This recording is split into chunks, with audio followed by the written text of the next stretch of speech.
removed campaign for councillor Sean Morton in 2017 after he'd been charged over indecent images of children.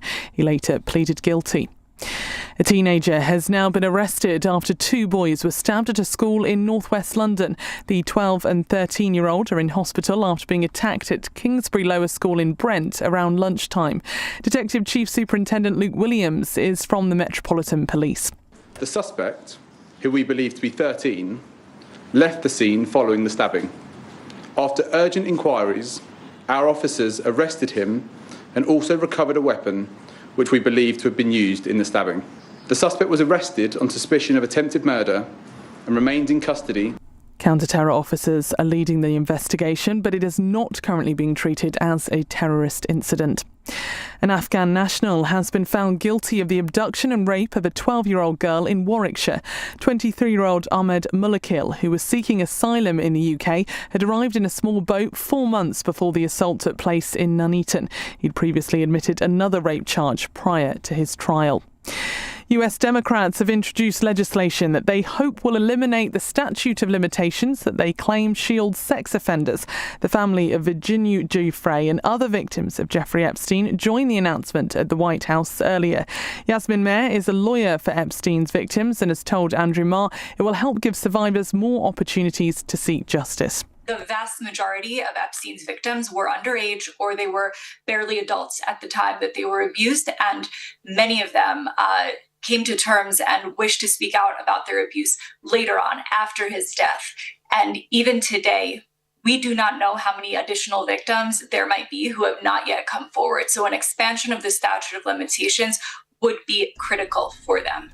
And Great Britain's mixed doubles curlers have lost out on a medal at the Winter Olympics. Jen Dodds and Bruce Moat lost 5-3 to Italy in the bronze medal match. In the city, the FTSE 100 has closed down 32 points at 10,353. The pound buys $1.36 and €1.14. LBC weather, rain lingering for most tonight. This will be heavier in the north but feeling mild, a low of 2. Rain pushing northwards across northern areas tomorrow will be heavier in Scotland. Briefly bright in the south with showers later, highs of 12 degrees. From Global's newsroom for LBC, I'm Amelia Cox. This is LBC from Global, leading Britain's conversation with Iain Dale.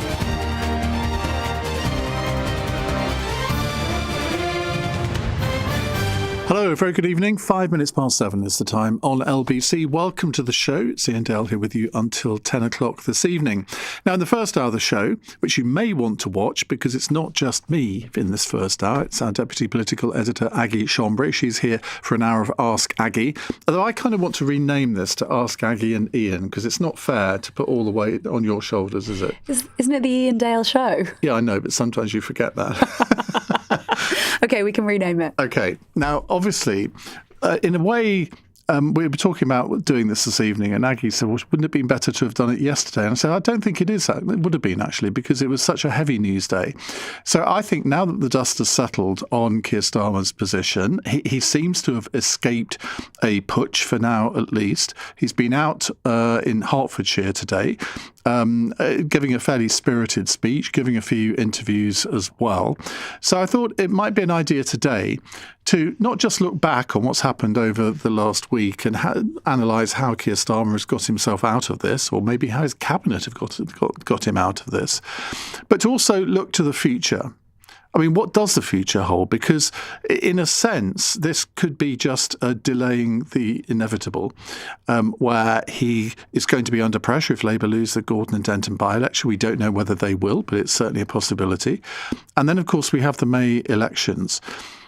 So the number to call, if you'd like to put a question to Aggie and myself, is 0345 6060 973. It doesn't actually have to be restricted to what's gone on over the last 2 or 3 days. We are here to dispense our wisdom, our wit, our knowledge. Anything else? I think about anything to do with British politics. So 0345 6060 973 is the number to call. Well, have you experienced anything like the last 2 or 3 days? Because it has been, it's a little bit like what happened with Boris Johnson and Liz Truss as well, I suppose. But it's been very concertinaed into a very short period of time. Yes, I think it was a surprise in a way that it happened so quickly because, let's be honest, the mood music about Keir Starmer going had been around for quite a long time. Lots of Labour MPs I've been speaking to for the past, months had basically thought that Keir Starmer might go at some point, pointing to the May elections. And actually, just before the end of the year, I was speaking to a Labour source who said to me, it's always the events you don't know about. Look back at what happened with Boris Johnson and Chris Pincher. It's the unknowns that usually get, and with Liz Truss too, it was a very, very difficult day in the Commons. So in that way, it wasn't a surprise, but in another way, it all came about so quickly, and there was so much concentrated anger that there was a moment at about 2 o'clock yesterday where I thought, I can't believe this. And I was texting contacts who were saying, this is the end of days. That was a minister saying that. There was someone else saying, talking about the choreography of what was going to happen or what they thought was going to happen. Of course, they were wrong. And then, of course, it didn't happen, or at least didn't happen for now. Whether or not I've seen anything like this before, it did really remind me, last Wednesday really remind me of that final or penultimate day of Liz Truss in the Commons, where she tried to get a vote through and Wendy Morton, her chief whip, was in tears. I think the next day it all fell apart for her. And it felt like a bit like in the Boris era when things were falling apart. But Boris Johnson era, it felt like it took a long time in the end. And indeed, Keir Starmer is obviously still our Prime Minister. Lots of people suggesting that he is safe for the time being now. So it may take a long time for him to go, or he may be there until the next election. But all of these MPs that are demanding change, they want delivery, they want to have a narrative. They're not going to get that from Keir Starmer, are they? No, I don't think. Well, what we've seen so far would imply no. But I think in terms of a narrative, Keir Starmer's been criticised for not being a great communicator. Last night, as you know, I was stood outside the Parliamentary Labour Party, and MPs who've previously been extremely critical of him talked about his emotion, his dedication, it being the best speech he had ever made to them. And people have long said that Keir Starmer occasionally does make these brilliant speeches, usually to a smaller group of people, like in the last summer, he did a cabinet away day to Chequers, and I spoke to members of the cabinet who watched that, who said it was genuinely emotional, and he used some of the language that he used then last night and indeed today too. So he's not, according to lots of people, a brilliant communicator. I'm not sure he is going to become a brilliant communicator. But what one minister was saying to me today in defence of him was, if someone else took over, would there be a wildly different policy platform? In some cases, yes, probably, but in other cases, no. And they basically were saying, should our politics be governed by sort of who engages emotionally the most? And they were just posing it as a question. But I think it's been such a shift between yesterday and probably over the weekend before then and today, when people have sort of stepped back from the brink and are genuinely asking whether it is a better idea to keep Keir Starmer in post. I think that's an interesting point. But of course, any new leader is going to be different. And I think communication skills are an absolutely vital part of the modern day political armoury. And Keir Starmer has never really had those. I mean, he's not like the worst at communicating, but he doesn't have the emotional intelligence, I think, that Wes Streeting and indeed Angela Rayner have, and probably Andy Burnham as well. And that is part of a modern day's political armoury, isn't it? Yes, absolutely. And someone once described, I always think about this because I think it was such a brilliant way of putting it, that Keir Starmer, yes, he was a barrister, but he was a judge-led barrister rather than a jury-led barrister. And there have been many politicians whose their job before politics was to stand in front of a court and convince a jury of their argument and convince them with narrative and with wit and of course with the truth, but to stand in front of 12 people and convince them of something. That was not Keir Starmer's job. His job was to stand in front of one and, I'm talking generally, but usually sort of older white man and convince that one person. But I mean, probably, possibly. Other people are judges too, of course, but lots of judges are older white men. And when this person said this to me, this was the point they made. And you can imagine Keir Starmer being very good in the sort of one-to-one setting where he's convincing somebody who's a bit older than him of an argument, and he doesn't necessarily have the skills to convince a jury. Obviously, we've never seen him try and convince a jury, but I thought that was an interesting comparison. And I think, he did come into politics late, and maybe he's still learning, but at the moment, he's not the best at that. The number to call if you'd like to put a question to Aggie over the next 45 minutes or so is 0345 6060 973. You can WhatsApp your questions as well. You can text them on 84850. And of course, you can watch us on Global Player, the LBC app and the LBC YouTube channel. Right, Russell wants to know this. Is there any reflection amongst the Westminster media pack about the relentless pressure they applied to try and force Keir Starmer out, only for it to eventually peter out? Do we need a reset in how politics is reported so we can have some stability? I'm not a fan of Starmer, says Russell. I mean, that's a slightly weird way of looking at it, I would say. I think it is a weird way of looking at it, but I think it's a really, really interesting question. I think what I would probably say is there is always reflection on how people report things. Everyone is always reflecting on their own reporting, on other people's reporting, reading other people's reporting. But I think in this case, Westminster itself has been, I know this word is overused, but it has been properly febrile. I talk about the messages that I've been getting over the past few days. They've been extraordinary, and those aren't messages. Some of the messages I've asked people what they think, as is my job, but a lot of the time people have just been messaging, or you've been bumping into the most loyal MP who told me they would never, ever, ever vote against anything Keir Starmer put into the House of Commons. And then they whisper to me, but Morgan McSweeney has to go, or this can't go on. MPs were extremely concerned. They were concerned about the Peter Mandelson appointment. They still are concerned about the Peter Mandelson appointment. They were concerned about the political direction and Morgan McSweeney's tenure as Chief of Staff. And they were concerned about Keir Starmer's leadership. And so it has petered out in a way. It has petered out because of an extremely successful number 10 operation in the sort of so-called war room yesterday in the cabinet room, where about 15 or so top people in the Labour Party came together, convinced all of the cabinet to tweet within a course of 30 minutes or so, really quick succession, and they basically got everyone back on side. That was part of the reason. The other reason was lots of MPs looked over the precipice and thought, we're just not sure any of the others are the right people. I'm not sure the media can or should be blamed for that at all. But I do think it's a really interesting question how the media report on politics and on the Labour Party. And actually, when Labour first got in, and they had a really difficult first few months. I would probably argue they had such a difficult first few months because there wasn't really a plan or a grid. But someone saying to me that Labour weren't used to governing, and Labour were really not used to governing when there was a 24-hour news cycle, when it was sort of minute by minute on social media. And when they were last in power, it was sort of one big story of the day, and that did them. So I think everyone is learning all of the time. I think the Labour Party is learning. I think the media is always improving. But I think on this specific case, I would push back on the idea that there was a relentless pressure applied.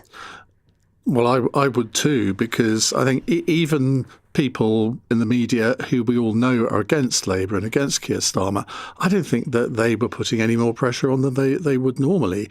And all you were doing, all most people were doing, was reporting on what was going on within the Labour Party. And if you are told by MP, ministers after minister, that they don't really have a lot of confidence in Keir Starmer, what are you supposed to do? Keep it to yourself? No, well, that would be irresponsible. No.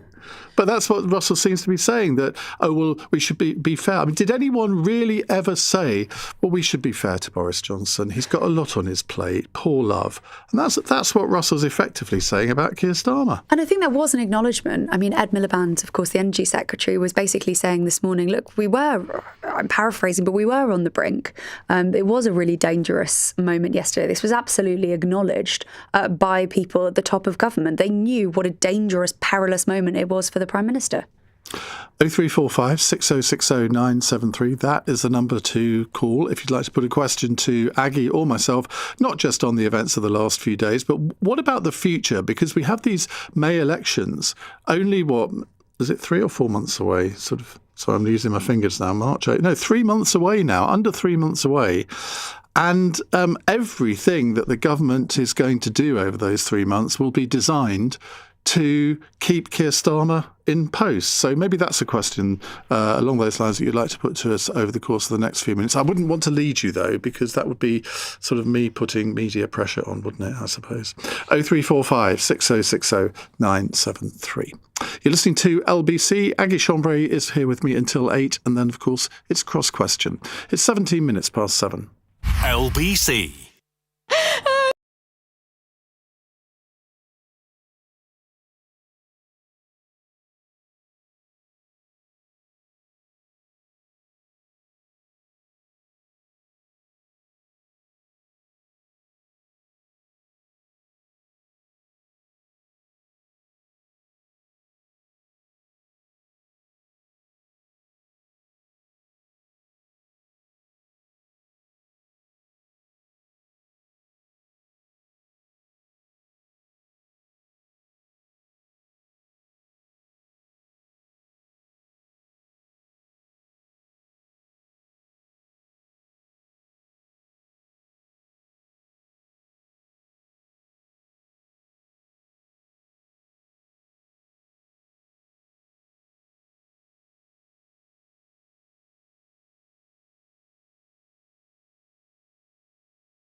Dale. Text 84850. This is LBC. It's another Ask Aggie, where you get your chance to put your questions to our Deputy Political Editor, Aggie Chambray. If you want to put one to me, just out of kindness, you can do so as well. Fernando, he's clearly hearing your drums, if I can put it that way. My drums? Can you hear the drums, Fernando? ABBA? Oh, sing a bit more and I'll try. No, I won't. Anyway, it says, evening, Aggie, brackets, the best political journalist on the radio. Oh, that's very nice. Apart from Natasha Clark. Yesterday's events genuinely unsettled me, but the way they concluded left me hugely relieved. I have no appetite for the chaos of replacing a Prime Minister, and I believe Keir Starmer is a decent man who's faced an exceptionally tough first 19 months. I hope he can now turn things round and succeed. Do you think Labour MPs felt similarly rattled, and that yesterday not only saved Starmer by the skin of his teeth, but also served as a warning to would-be cabinet rebels that the appetite for a leadership change may never be strong enough? I think that's a really insightful question. I completely agree. And actually, Fernando, a couple of hours ago, I was having a cup of tea with a minister who basically said exactly what you said, word for word. This minister was saying that they had been in their constituency and all of their constituents, they said all, may not have been all, but many of their constituents were saying very, very similar things to what you were saying. And they had got so much incoming in terms of messages, emails, letters, saying, please don't change Prime Minister. And they really were making this point, and they were making this point, I think, to colleagues yesterday about the fact that they actually, a lot of Labour members, I don't know whether you're a Labour member or whether you are simply a voter, but either way, they were making the case that both voters and Labour members did not want to change. Now, of course, there are some there are some who really do. And actually, we've got polling on this that shows that if Andy Burnham or Angela Rayner were up against Keir Starmer now, then both of them would win. No one else would win against Keir Starmer, including Wes Streeting, the Health Secretary, but those two would actually win. But I think there is not a huge appetite among people. And I think we saw yesterday when they pulled back from the brink that actually there wasn't appetite for a bloody leadership contest, at least not yet. And you could almost tell that from our callers on LBC during the day yesterday. I was listening to some of Sheila's show, and she had a succession of callers who were saying, well, let's all keep calm. I don't know, to quote the ABBA song again, whether there was something in the air. You don't even know this song, do you? I do. I just want to see how long I can get you singing for. No, but seriously, I think that despite the fact that Keir Starmer polls as the most unpopular Prime Minister ever, people aren't in the mood for the kind of change that this would really imply. And I think that message about, well, look, most people do not care about this. They don't care about the Westminster shenanigans. They want delivery on the issues that they care about, whatever they are. And so far, they've seen scant little delivery. And Labour MPs were saying to me as well, when they were really worried, some of them were really worried about there being a change in leadership, making the case that we promised we would be different. We basically got in on a platform of saying we will be stable, we will be different to the Conservatives. And they could be accused of looking an awful lot like the Conservatives if they were... if they did get rid of their leader. It has just been pointed out by Sarah that 40% of Labour voters want Starmer gone, which I think, Labour voters find apparently 40% do want them gone. And as I pointed to that polling before, there are two candidates who would beat Keir Starmer. But in terms of where some Labour MPs are, and I think the majority we saw yesterday are, there's not necessarily appetite for a change right now, right at this moment, probably, possibly until the next flashpoint. Let's take a call from... It's in Tameside. I knew I'd get it wrong. I always do. Right. Angela Rayner and Jonathan Reynolds' borough in Greater Manchester. My question is, I'm 52, and when Labour are evidently and obviously obliterated at the next election, it's my belief that they won't see power again in my lifetime. Do you agree? Well, let me start on that one, because I think that nothing is inevitable in politics. You say it's inevitable they'll lose the next election. I don't see it that way at all. I think nobody can predict, because we're now in Scotland and Wales, we're in six-party politics. In England, we're in at least five-party politics. If your party start to make an impression, which so far they haven't, that will add another one. How can anyone predict what the electoral consequences of that would be? The Conservative Party has been written off time after time over the years. In 1997, no one thought they could come back from that. Well, they did. It took them 13 years. The Conservative Party now is at least twitching. It's showing signs of life with Kemi Badenoch. So, I mean, I don't think you can do that. Aggie? No, I'd completely agree with that. I think it's impossible. I don't mind if you disagree. No, I think it's impossible to know. Look at what happened with Keir Starmer. He got elected as Labour Party leader in 2021 and January 2021. January 20? Was it? I think the election was... No, it was April 2020, because he became leader just as all the COVID stuff started. And he did his first speech from an empty hall. Yeah, I remember it. And everyone 1-0 to the Cockney boys. One thought that everybody thought that he would be an interim leader, that he would basically take Labour to the next election, rebuild the party, change the party in his words, and then someone else would take over, and that the Conservatives were in there for 2-3 terms. That, of course, didn't happen. I think especially at the moment where politics is so unstable, or has been so unstable, it is just impossible to talk about. Well, Keir Starmer was elected for a 5-year term, and I'm thinking, yeah, that's what Boris Johnson thought in 2019 with a majority of 80, and he could have reasonably expected to have fulfilled at least a 5-year term, if not 10 years, with that kind of majority. Nothing is inevitable. Nothing is forever. No. I think it's a Francis Urquhart quote, isn't it? Nothing is forever. Nothing is forever, especially not in the times we live in. I think, when Tony Blair was elected, when David Cameron, even more recent, when David Cameron was elected, I think he reasonably would have expected that in 2015. And of course, he had to resign soon after. Matt, thank you very much for that. Let's go to this from John, who says, is Keir Starmer fatally wounded, or after yesterday's showdown, can he last until the end of this Parliament? Well, you can answer yes to both of those, can't you, actually? Because it certainly hasn't emboldened him. But the fact that he did get through it, and the fact that he got through it without Morgan McSweeney, without Tim Allen, and it looks as if the Cabinet Secretary, Chris Wilmot, he's going to go. Maybe some people are saying, well, let Keir be Keir. He doesn't need all of these advisors. Let him do what he wants. Have you been reading my notes? No. Someone literally said to me earlier, he's safe for now because we're going to let Keir be Keir. I can't read round corners. We're going to let Keir be Keir. And I said, how did that work out for Bartlett? And they said, I don't know, I didn't watch The West Wing. And I said, okay, fine. And then I pressed them on what does safe for now mean? This is a government official. And they said, till May.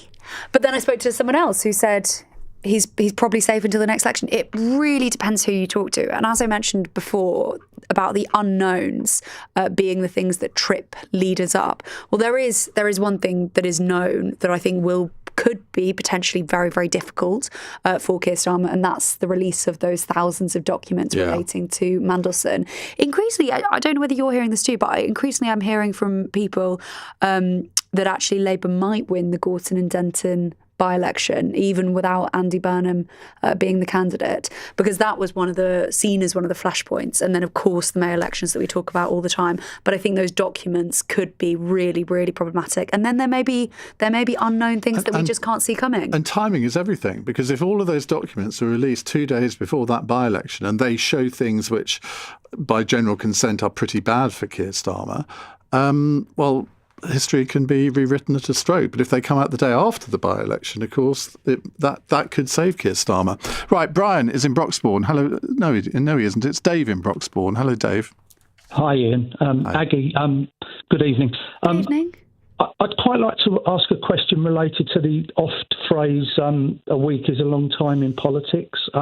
If we go back a week, sort of post-Prime Minister's questions, we had people like Meg Hillier, Stella Creasy and others talking very passionately about this issue transcending not just the Labour Party but politics, and I sort of had some hope at that point that there was the hope of sort of a quiet female revolution around all this stuff, and then a week later we've got standing ovations last night. I've got no axe to grind around the pragmatism of the Labour Party, but have you a view on what's changed between last week and this week in terms of the gravity of the original issue now descending into party politics? It's a really interesting question, Dave. I think that the gravity for a lot of people and a lot of politicians hasn't changed. I think people still feel the gravity. I think there is still a huge amount of anger about Peter Mandelson, his relationship with Jeffrey Epstein, what they've found out since the drop of those files, and also specifically those emails that seem to show information going from Peter Mandelson to Jeffrey Epstein in 2008, 2009 during the financial crisis. There is a huge amount of anger there. What has changed between, and you say last week and this week, I think we can actually talk about it in minutes and hours, really, rather than last week to this week, because a huge amount happened, accumulating on Sunday with Morgan McSweeney, the Chief of Staff, who many people in the Labour Party have been calling to go. He went, and then everything seemed to move very, very quickly. And I think part of the reason everything moved very quickly, or felt to be moving very quickly, was because the riposte about Morgan McSweeney had always been that if he went, were he to go, Keir Starmer would soon follow him, because Morgan McSweeney was the sort of political brain behind the operation, and Keir Starmer, it would be said, wasn't very good at politics, needed Morgan McSweeney. And so I think that case made, then everything moved very quickly, and there was silence, absolute silence from the cabinet. And then the reports came that Anna Sarwar was about to call for Keir Starmer to resign. And everything at about 2:00 yesterday, feels longer ago than yesterday, felt like it might be about to collapse for Keir Starmer. And it is not me just saying that at all. I've spoken to people in government who said, at that point yesterday, they thought it was over. They thought it was fatal, genuinely. But then there was this so-called war room effort. So some people, about 15 or so people, gathered in the number 10 cabinet room. They were invited, a few of them. They were texted saying, do you want to come and help? They went over to Downing Street, and these are people who work in government. But crucially, the link of these people was mostly people who'd worked together in opposition, who'd been in very small groups, in very small rooms, in doing what you do in opposition, which is try and do big things, try and get noticed, because the worst thing about opposition is everyone can ignore you. And these people had worked together before in that setting, and they came together in Downing Street without a director of comms, Tim Allen had gone, without a chief of staff. Well, they've got two acting chiefs of staff, and potentially without a cabinet secretary.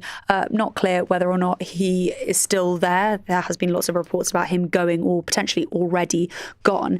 And they sat together in the cabinet room, and they organised for the entire cabinet to post on social media. Many ministers, I think over 100 ministers now and MPs have posted on social media supporting the Prime Minister. In a very short space of time, these posts went out, and they organised media rounds.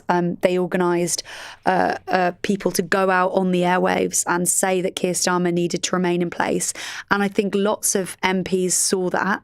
And if cabinet ministers who they respected were saying that the Prime Minister should stay in place, I should add, it wasn't the most emphatic, isn't Keir Starmer brilliant, shouldn't he stay in place? But they were still calling for him to have a chance and stay in post. And that is what changed things. That sort of 20 minutes in the war room. I've been told that I shouldn't really call it a war room, and that's overstating it, but I'm going to call it a so-called war room. That, I think, changed Keir Starmer's future.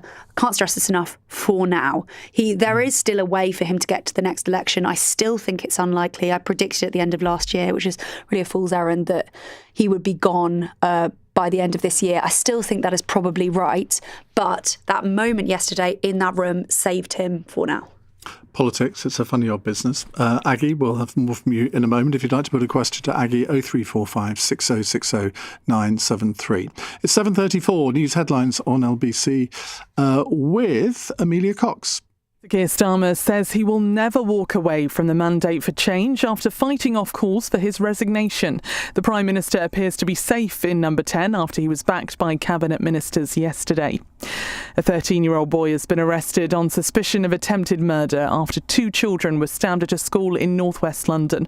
Officers were called to Kingsbury High School in Brent earlier after the 12 and 13-year-olds were attacked. And an Afghan national has been found guilty of the abduction and rape of a 12-year-old girl in an attack which sparked protests in Warwickshire. 23-year-old Ahmad Mulakil had arrived in the UK on a small boat months before. LBC weather, rain lingering for most tonight. This will be heavier in the north but feeling mild, a low of 2 degrees. This is LBC. Listen.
is LBC with Iain Dale. Call 0345 6060 973.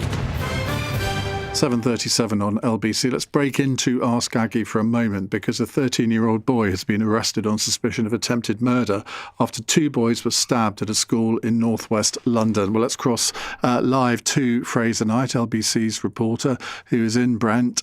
Fraser, bring us up to date.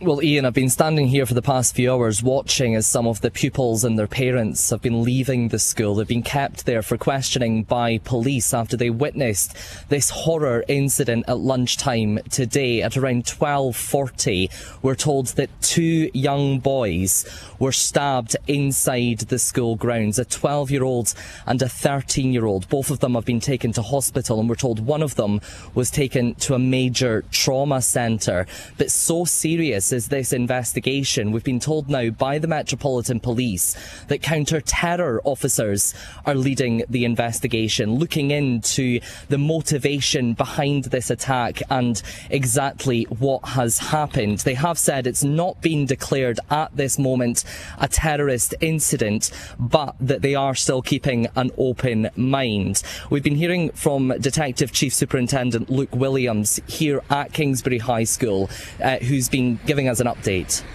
We await an update on how they are, though we understand their conditions to be serious. The thoughts of everyone at the Met are with them and their loved ones, and we want to thank the doctors and nurses who are providing the boys with urgent care. The suspect, who we believe to be 13, left the scene following the stabbing. After urgent inquiries, our officers arrested him and also recovered a weapon which we believe to have been used in the stabbing. Now, Kingsbury High School has around 2,000 pupils, and it's spread across two campuses which are right next to each other. This attack happened in the lower school, where there are pupils from year 7 to year 9, and seeing some of those students coming out this evening, you can see just how young they are. Those people who've witnessed this attack. I've also spoken to a former pupil who says he still has friends in the school, and he says it's completely shocked them to his core. They were shocked. They didn't feel as scared because they still had the security and the teachers, but they were shocked to see like some students getting stabbed up. Nobody else has ever seen this before. It's wrong, obviously. There is cameras, the CCTV all around the school to keep the children safe, so I believe justice will come soon. We're told armed officers raced to the school here at around 12:40. They got here within 13 minutes of the 999 call being made. And we've heard from the Home Secretary, Shabana Mahmood, this evening, saying this is a shocking attack where two children have been stabbed. She says the police have arrested the suspect, a 13-year-old boy who we now know is in custody on suspicion of attempted murder. Fraser, thank you very much indeed. That's Fraser Knight there reporting from Brent. Aggie, you have some breaking news from the world of Scottish politics. I do indeed. So MSP Pam Duncan has had her whip suspended, the Labour whip suspended, because of her friendship with Sean Morton. He, in 2017, was charged over indecent images of children. And Pam Duncan Glancy has now had the whip suspended, and the party is undertaking an investigation. A Labour spokesperson said all complaints are assessed thoroughly in line with our rules and procedures. This, of course, Ian, follows Sir Keir Starmer's former communications chiefs, Lord Matthew Doyle, who's had the whip suspended tonight too for his ties. He campaigned for Sean Morton in 2017, but he has apologised unreservedly for supporting the councillor and said he believed his innocence. But these two people, well, we've known for many, many months of this relationship. Why now? I mean, it seems bizarre. Why didn't they do it the day that Peter Mandelson was kicked out of the Labour Party? We have known for weeks. The Sunday Times has been doing lots of reporting on this and asking the question of how long Lord Doyle's friendship went on with Sean Morton. It seems today that Keir Starmer wants to relook at the investigation, and that's why the whip has been suspended. But but of course he quite recently became a Lord Doyle. I should say he's apologised unreservedly and said he had extremely limited contact with Morton after his conviction, and that he saw him twice at parties, other people's parties, and once when he wanted to do a welfare check on him, and he took his place in the upper chamber in the House of Lords in January. You see, I think this is becoming a bit of a witch hunt now, isn't it? Because, Matthew Doyle and this guy clearly weren't close friends, but the last meeting that they had, from the statement that Matthew Doyle has issued, he clearly was concerned over his mental well-being. Now, whether he thought that he might do something drastic, I've no idea.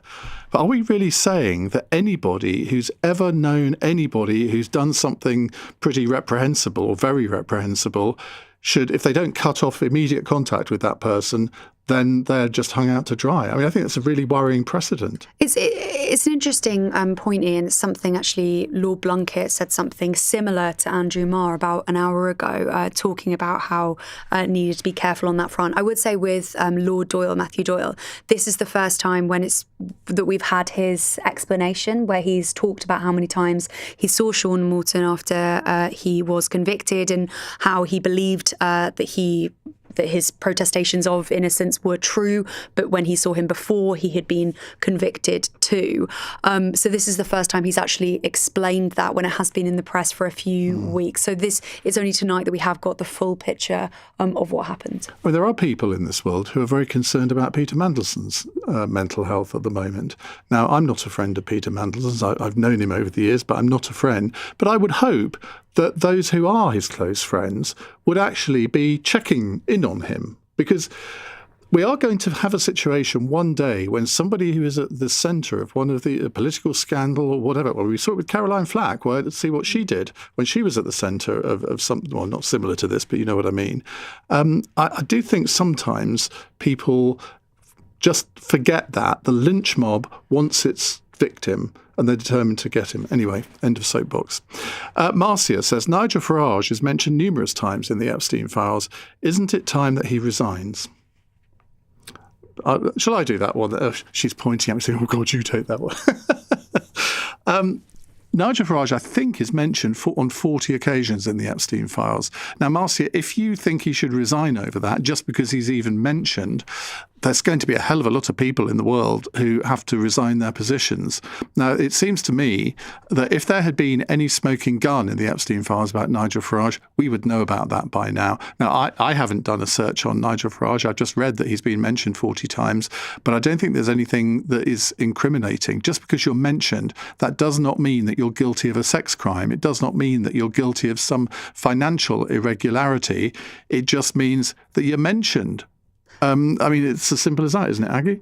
Nigel Farage actually has said to LBC that he'd never met Jeffrey Epstein, and actually he says that if he'd been older, he perhaps would have met Jeffrey Epstein, but he had never met him. But his name does come up quite a lot in the Epstein files. He has mentioned this at a press conference. Also, so does the name of Nick Candy, who was actually friends with Ghislaine Maxwell. He's the Reform Treasurer. He's, of course, the Reform Treasurer, quite right. And he apparently was friends with Ghislaine Maxwell because he was helping her buy property in Manhattan. But Nigel Farage said in a press conference that he had some choice words to say about her. Right. On the subject of Nigel Farage, Chris in Richmond has a question. Hi, Chris. Evening, Ian. Evening, Aggie. Do you agree with me, Aggie, that there's going to be, at the next general election, quite a large anti-Farage or anti-reform coalition, formal or informal, given his divisive politics, immigration stuff, the closeness with Donald Trump, and we've seen what he's done in office? I think that's a really interesting question. And if we look back at what happened in the Caerphilly by-election, it did seem like there was a sort of stop reform coalition. So Plaid Cymru won. They got 47% of the vote.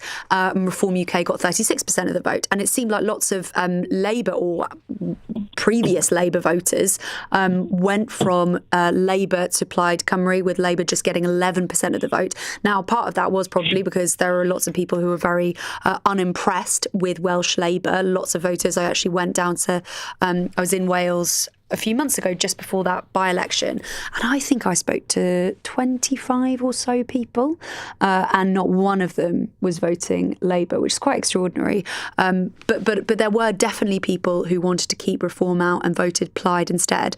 And interestingly, we talked a little while ago about Gorton and Denton and how lots of Labour figures are now sort of getting a little bit more optimistic that they might be able to win that. And one of the arguments they are making is they think that there'll be a bit of a stop reform coalition there. And once it becomes clear whether or not Greens or Labour can do better, they'll sort of coalesce around one of those. And Labour figures are hoping that will be Labour. Sarah says, OMG, Iain, you worry about Mandelson's welfare. What about the girls? It is possible to be concerned about both. If you read my latest, well, actually not the latest, the penultimate Substack I did on Sunday, you will see I do make that point. But obviously, look, everyone trots out, when they come on cross-question, every politician says, well, of course, the first thing we must remember is the victims and all of this. And they are right, but they are actually often seemingly quite trite words, because nobody seems to actually have any suggestions as to how to actually give justice to those victims. But I don't think that it's impossible to be concerned about somebody's mental health who isn't a victim here. And Peter Mandelson certainly is not a victim. It's 7:48. Nick Ferrari at breakfast on LBC. Well, on the one hand, it's a desperately simple story, and we've seen it so many times before. It is a Prime Minister attempting to cling to power. Secretary of State for Energy Security and Net Zero, Ed Miliband. Having been leader of the party, you must accept that advisors advise, ministers decide. It was his decision. Yeah, and he took responsibility for that yesterday. Well, he's blamed everyone but. He's blamed Morgan McSweeney, he's blamed Mandelson's lies. This is supposedly a barrister, and it doesn't sit well with the public. Well, that's not what he said last night. He's totally been open. He made a mistake. He made a big mistake. Mandelson should never have been appointed. Your leader is the Thomas Frank of politics, like the Spurs boss facing relegation. Nick Ferrari at breakfast. Back tomorrow morning from 7. Listen on our free Global Player app or the LBC app.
Dale on LBC.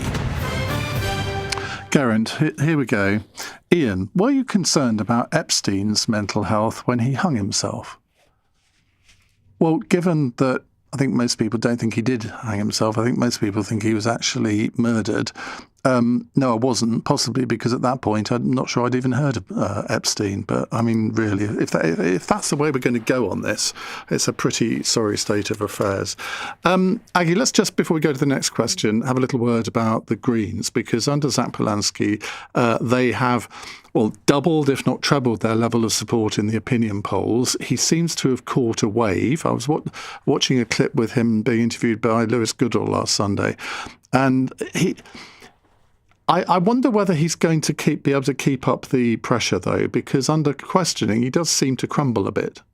It's interesting. He has seemed to galvanise support for the Green Party. I think they've gone up to 13.5 or so percent, Labour on about 19% at the moment, so are catching them up. But it's interesting looking at who the Green Party is popular for, and often it is younger people, kind of 18 to 24-year-olds who are more likely to vote Green, but also more likely to swing towards the Green as well. So those young people who potentially, some of them feeling disenfranchised by the Labour government, feeling unimpressed by the Labour government, and the Green Party sort of swooping in under Zach Polanski. It is interesting, and Zach Polanski has obviously got a huge amount of support. He also is very, very good on social media. Lots of people seeing does very good videos, clips of him on social media. And interesting you point out about the clip on Lewis Goodall, because I think he does that thing that lots of MPs do in the House of Commons, where they do a speech, which is kind of boring, but then they have a sort of 30-second bit of the speech, which is the entire reason they're making the speech. They're not making the speech to try and change people's minds in the House of Commons, but they're doing the speech to get that clip for social media. And you can sort of see that happening with Zach Polanski when he does interviews too. I haven't said who's on Cross Question in just 8 minutes' time. Tan Dessy is Labour MP for Slough, Baroness Arlene Foster, former First Minister of Northern Ireland, Dr Alan Mendoza, founder and executive director of the Henry Jackson Society, also a Reform UK member of Westminster City Council, and Anne McElvoy, executive editor of Politico. Now that's in 7 minutes' time. If you want to get your questions in for that, be my guest. Before we take another question from Bill in Saffron Walden, though, let's get more on the suspension this evening of the Labour MSP Pam Duncan-Glancy from our Scotland political editor, Gina Davidson. Gina, why hasn't this happened before? Well, that is the question that everybody has been asking Anna Sarwar since it was revealed, I think, at the beginning of the year, or just before the beginning of the year, that Pam Duncan-Glancy had maintained this friendship with Sean Morton, who, as we know, was convicted back in 2017 because he was found to possess indecent pictures of children, amongst other things, Ian. And it's been a real pressure point on Anna Sarwar. He has just continued to say that he spoke to Pam Duncan-Glancy about this when it came to light, and that he was not reassured by what she had to say to him about this friendship, and so he had kicked her off his front bench team. She had been the education spokesperson for the party in Holyrood, and she was not any longer going to stand as a candidate for Labour in the May elections, but she still retained the party whip, and he just kind of refused to address that question, no matter how many times it was asked, just pointing to his actions in removing her from his front bench and making sure that she wasn't going to be a candidate. And then there was lots of real disquiet, Ian, within the Labour group about this, particularly when it was revealed just a couple of weeks ago that Sean Morton had been back in jail a second time, and Pam Duncan-Glancy hadn't told anybody about that. Now, I think a lot of people had felt sympathy for her initially. This is somebody that she apparently grew up with. She's known him for a very long time, and people kind of thought, well, maybe she is just trying to be supportive, even if they didn't really quite understand it. But the fact that she hadn't told anybody about this second period that he had spent in jail, I think saw them feel that they had been misled or even lied to. So they were pretty furious about it. But I think what's happened now, Ian, is that a proper official complaint has gone into the Labour Party about this situation, and it has acted in accordance with its procedures, which is to suspend while an investigation is ongoing. So kind of taking it out of Anas Sarwar's hands, maybe even making it look like the UK party has gone above his head. So again, not a particularly good look for him, not a good week for Anas Sarwar so far. And it's only Tuesday. Gina, thank you. That's Gina Davison, LBC Scotland political editor. Bill in Saffron Walden has been waiting very patiently. What's your question, Bill? Yes, I have, Ian. Pleasure to talk to you. Quite a big question, taking the wider view. Alistair Campbell, on his recent podcast, says Britain is becoming ungovernable? Minute scrutiny, the social media, 24-hour rolling news. So we get Prime Minister, we nearly lost another one, and probably will again soon. Is Britain becoming ungovernable? Aggie? I think it's a really interesting question. Is Britain becoming ungovernable? I don't think so, but I think if Keir Starmer had not been able to last 18, 19 months, there would have been lots more people asking that question. I think part of the problem for Labour has been that they've been out of power for a long time. So they had not got a huge number of people who were experienced in actually governing. I think another part of Labour's problem was they made a big song and dance in opposition about the Conservative Party problems and helped to shape them into scandals and talked a lot about sleaze. And I think that it was Tony Blair who said that when you're in opposition, it's important to not make a massive thing of everyone's the government scandals and sleaze, because when you're in government, there will always be a crisis. I seem to remember the Blair opposition between 94 and 97 doing exactly that, but maybe my memory is defective. Final question, possibly the most difficult one you've had so far this evening. Graham Bushy says, as the two other political reporters have appeared on Iain Dale's All Talk podcast, when will you be appearing on it? Oh, I haven't been invited. Yes, you have. And you will be invited very, very soon for reasons which will become apparent. Right, on Cross Question thank you very much, Aggie, by the way. On Cross Question in the next hour, Tan Desi, Labour MP for Slough. He's chair of the Defence Select Committee. Baroness Arlene Foster, chair of Intertrade UK, which promotes trade across the UK. Non-affiliated peer, former First Minister of Northern Ireland. Dr. Alan Mendoza, founder and executive director of the Henry Jackson Society think tank and a Reform UK member of Westminster City Council. And Anne McElvoy, executive editor of Politico Europe, who's also the co-host of the podcast Politics at Sam and Anne's. They are going to be here to answer your questions. 0345 6060 973. That's the number to call, to WhatsApp, and to text. You can dial 84850. Do watch us on Global Player, the LBC app, or the LBC YouTube channel. On your radio, on the LBC app, and Play LBC. Leading Britain's conversation. This is LBC. From Global's newsroom at 8 o'clock, the Prime Minister says he will never walk away after avoiding calls for him to resign over the Lord Mandelson scandal. The Cabinet threw their support behind him yesterday after the Scottish Labour leader Anas Sarwar urged him to step down.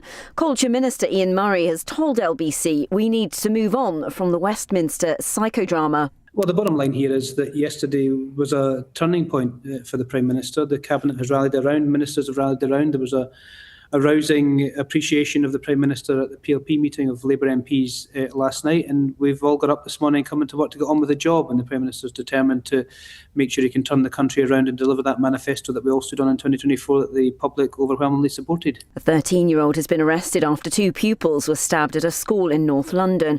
It happened at lunchtime at Kingsbury High School in Brent, which was placed in lockdown. Detective Chief Superintendent Luke Williams has this update. Due to the surrounding circumstances, the investigation is now being led by officers from Counter-Terrorism Policing London, who are working closely with our local officers in response to this incident.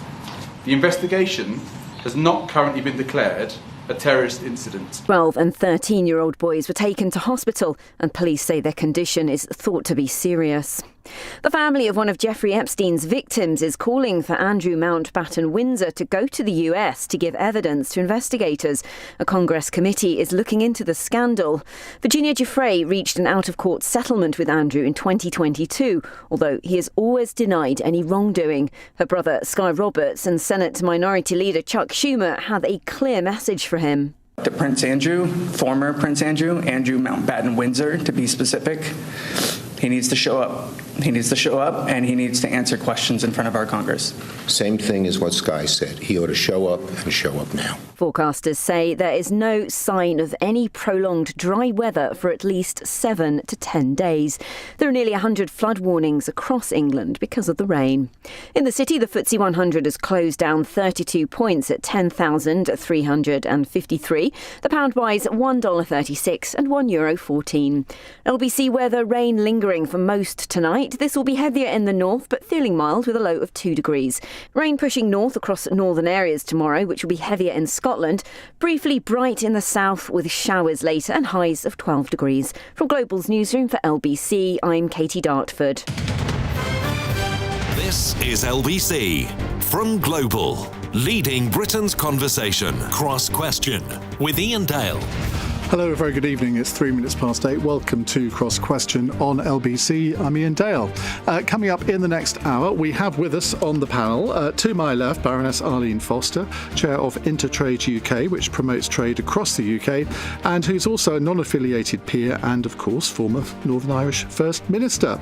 Next to her is Tan Dessy, Labour MP for Slough. He's Chair of the Defence Select Committee. To my right, Anne McElvoy, Executive Editor of Politico Europe, who's also the co-host of the podcast Politics at Sam and Anne's. And next to her, Dr. Alan Mendoza, founder and executive director of the Henry Jackson Society think tank, and who's also a Reform UK member of Westminster City Council. So they're here to answer your questions. We've got a plethora of text questions coming in, but we'd love to have them on the calls as well. 0345 6060 973. You can WhatsApp us on that number, and you can text 84850. Call 0345 6060 973. Text 84850. Cross Question. Watch live on both Global Player and the new LBC app. This is LBC. Let's start off with a WhatsApp question from Graham in Ontario in Canada. Why is it that so many pundits are predicting Keir Starmer's demise by the end of the year? He has a majority mandate for several years. He seems to be surviving the current crisis. From day one since the last election, there's been non-stop daily talk about the next election. Help me understand this. Well, let me give a one-sentence answer to that question. Boris Johnson had exactly the same back in 2019, didn't he? But there we go. Tan Dessy, let's start with you. Well, look, we've got a Labour government. It's got a mandate. And we know that there have been issues along the way that some of us have been pointing out. And that's exactly what the likes of me actually intimated to the Prime Minister, that, look, we need to have that structural, cultural change. We need to ensure that the views of the Parliamentary Labour Party are listened. But ultimately, the Prime Minister, I think that he should be going and delivering for the country. That I also don't feel that this is the time, as I said in the Parliamentary Labour Party to other colleagues, this is not the time for a leadership election. We don't want the instability and chaos that arises from that. I made the points where I thought that changes needed to be effected. And the Prime Minister, by the way, who was very emotive, he was very...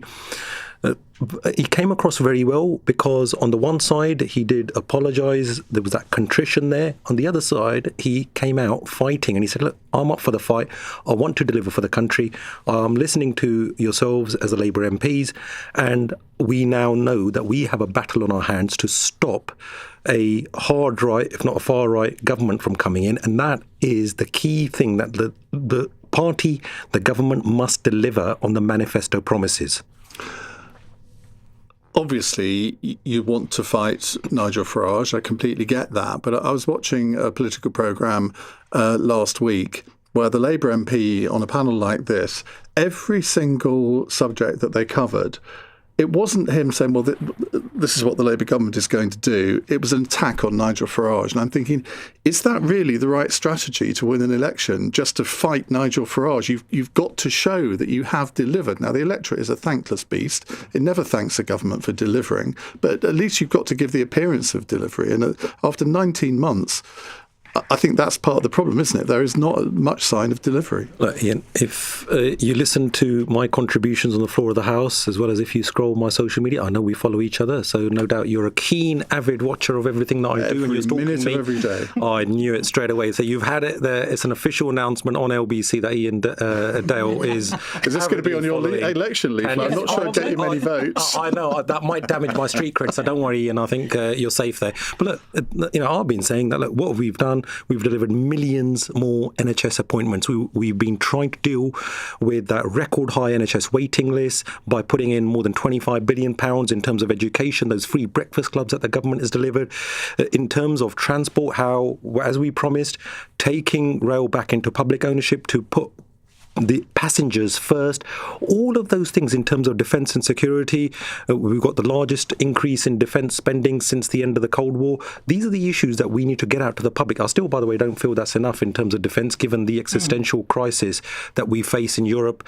On the one side, from Putin and his illegal invasion of Ukraine, when we need to help our Ukrainian friends. And on the other side, we've got Donald Trump, who has, in effect, said that the European nations need to take care of their own backyard.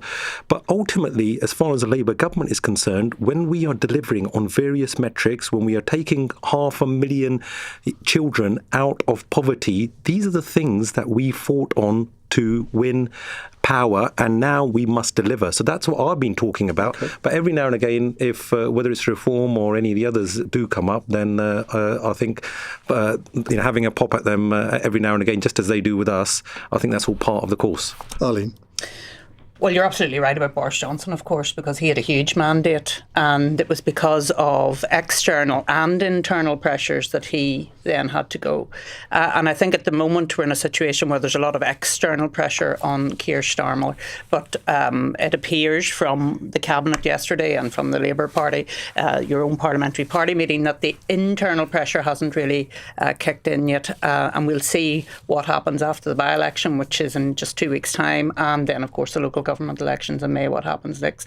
But, just to take Tan on, around the messaging, I've been sitting listening to the Labour government and its ministers talking about, when they're challenged about their policies, that yes, but we've had to deal with 14 years of misgovernment by the Tories and that. So we've been talking about the past, and now we're talking about, but we don't want a right-wing government from Farage, so we're not talking about what Labour's doing, actually. We're just talking about what the Tories did and what Farage might do. Let's talk about what policies there are for the Labour Party, Tan. That surely should be what is happening within Labour. Arlene, as a history student, I feel that it's very important that we learn the lessons of the past. And unfortunately, those 14 years, when I've been there... You can't keep blaming non-delivery now on 14 years of the past. Conservatives in the 80s, in the 87 election, they were still talking about the winter of discontent. And look at the decimation of our public services. The country literally was on its knees. We were talking about broken Britain. So I think we need to set that context. But as some of us have been saying, we need to talk about delivery. What are we doing now? And yes, we also need to look to the future. And unfortunately, the country seems to be hurtling, as some of the other nations have, towards that potential hard right government, if the opinion polls are to be believed. So we do need to talk about that. But present delivery is crucial. Anne McAlvoy.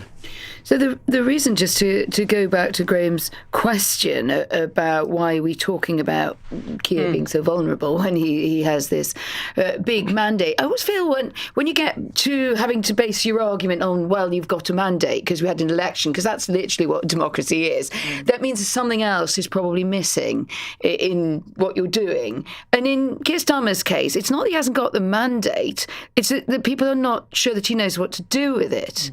And this, I think, very clearly precedes what has happened in the implosion of Peter Mandelson and his role in that and his misjudgment on that.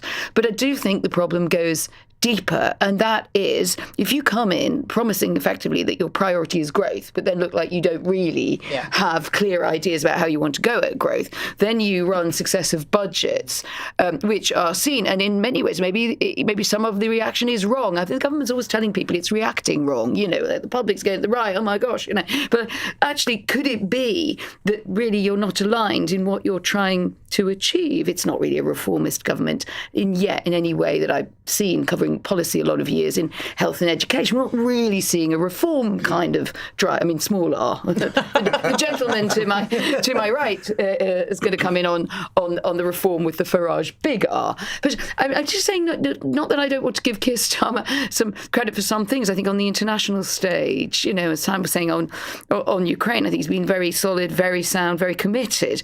It is, I think, that at home, people don't know what's more important to this Prime Minister than something else. So then he's carried away on these kind of waves which sweep over governments these days, and they do sweep more frequently through governments than perhaps they did. So, your mandate, I'm afraid, the expiry, at least on your mandate, can feel much sooner than it is on paper.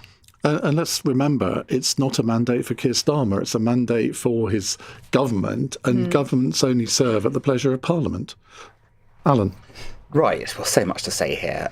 Firstly, Tan keeps on going on about the potential hard right alternative. It would be a common sense alternative, and it's a common sense alternative based on those 14 years of shambles you've pointed out, but also the absolute disaster of the last 19 months. The problem, in answer to the question we were asked, is that this Prime Minister did not come in, your government did not come in with any philosophy of what it actually wanted to achieve.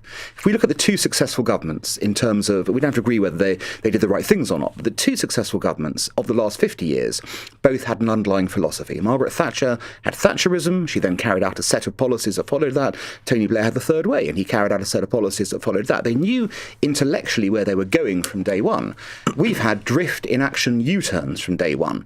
The reason there have been questions about the credibility of this government have been because from day one the government's failed to address what it actually wanted to do. It's given bits and pieces. Tan's given us some of them. But there's no overarching narrative. There's no sense it knows where it's going. And the idea we're now going to reboot this government 19 months in and suddenly, magically, it's going to find its way is for the birds. It's not going to find its way. It never had its way. It spent 14 years not thinking about what it would do in power. And we remember the Ming Va strategy, tell them as little as possible because, it turned out there was nothing to tell. There wasn't a philosophy. That was a problem. But if you've criticised Starmer and Labour for not knowing where they're going, which, I can see the logic of that, you could throw the same at Reform, couldn't you? All of the flip-flopping that's gone on some of the policies that Reform have got. And in fact, they haven't really got many policies on most issues. Well, what I'll say about that is that obviously Reform is a very new party. It's coming to the fore right now.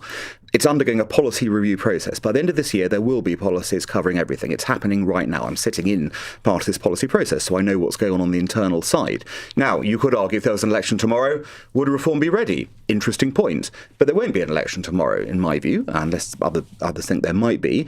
And I think Reform, by the end of this year, will be in a position, and Nigel Farage yesterday said we're on election footing from now, which means you've got to get into a position where you can convince the British people you've got the policies, you've got the philosophy. But who's leading this Reform policy review? It's a bunch of failed Tories. Well, not really. Zia Yusuf is leading the internal policy review. Danny Kruger is, isn't he? And Danny Kruger is looking at how to prepare reform for government. But, to say they're failed Tories doesn't make any sense. Danny Kruger was not a cabinet minister in the last government. He's an intellectual who thinks about these things. He's going to look at the architecture for this. And Zia Yusuf wasn't in government either in that sense.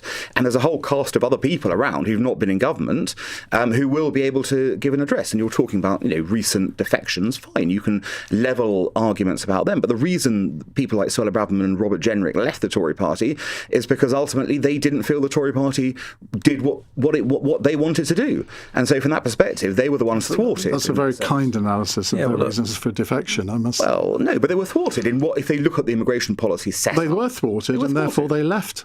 Well, and quite right, because they were thwarted. They wanted to do the right thing. They were prevented by the previous government from doing that. Jenrick, really...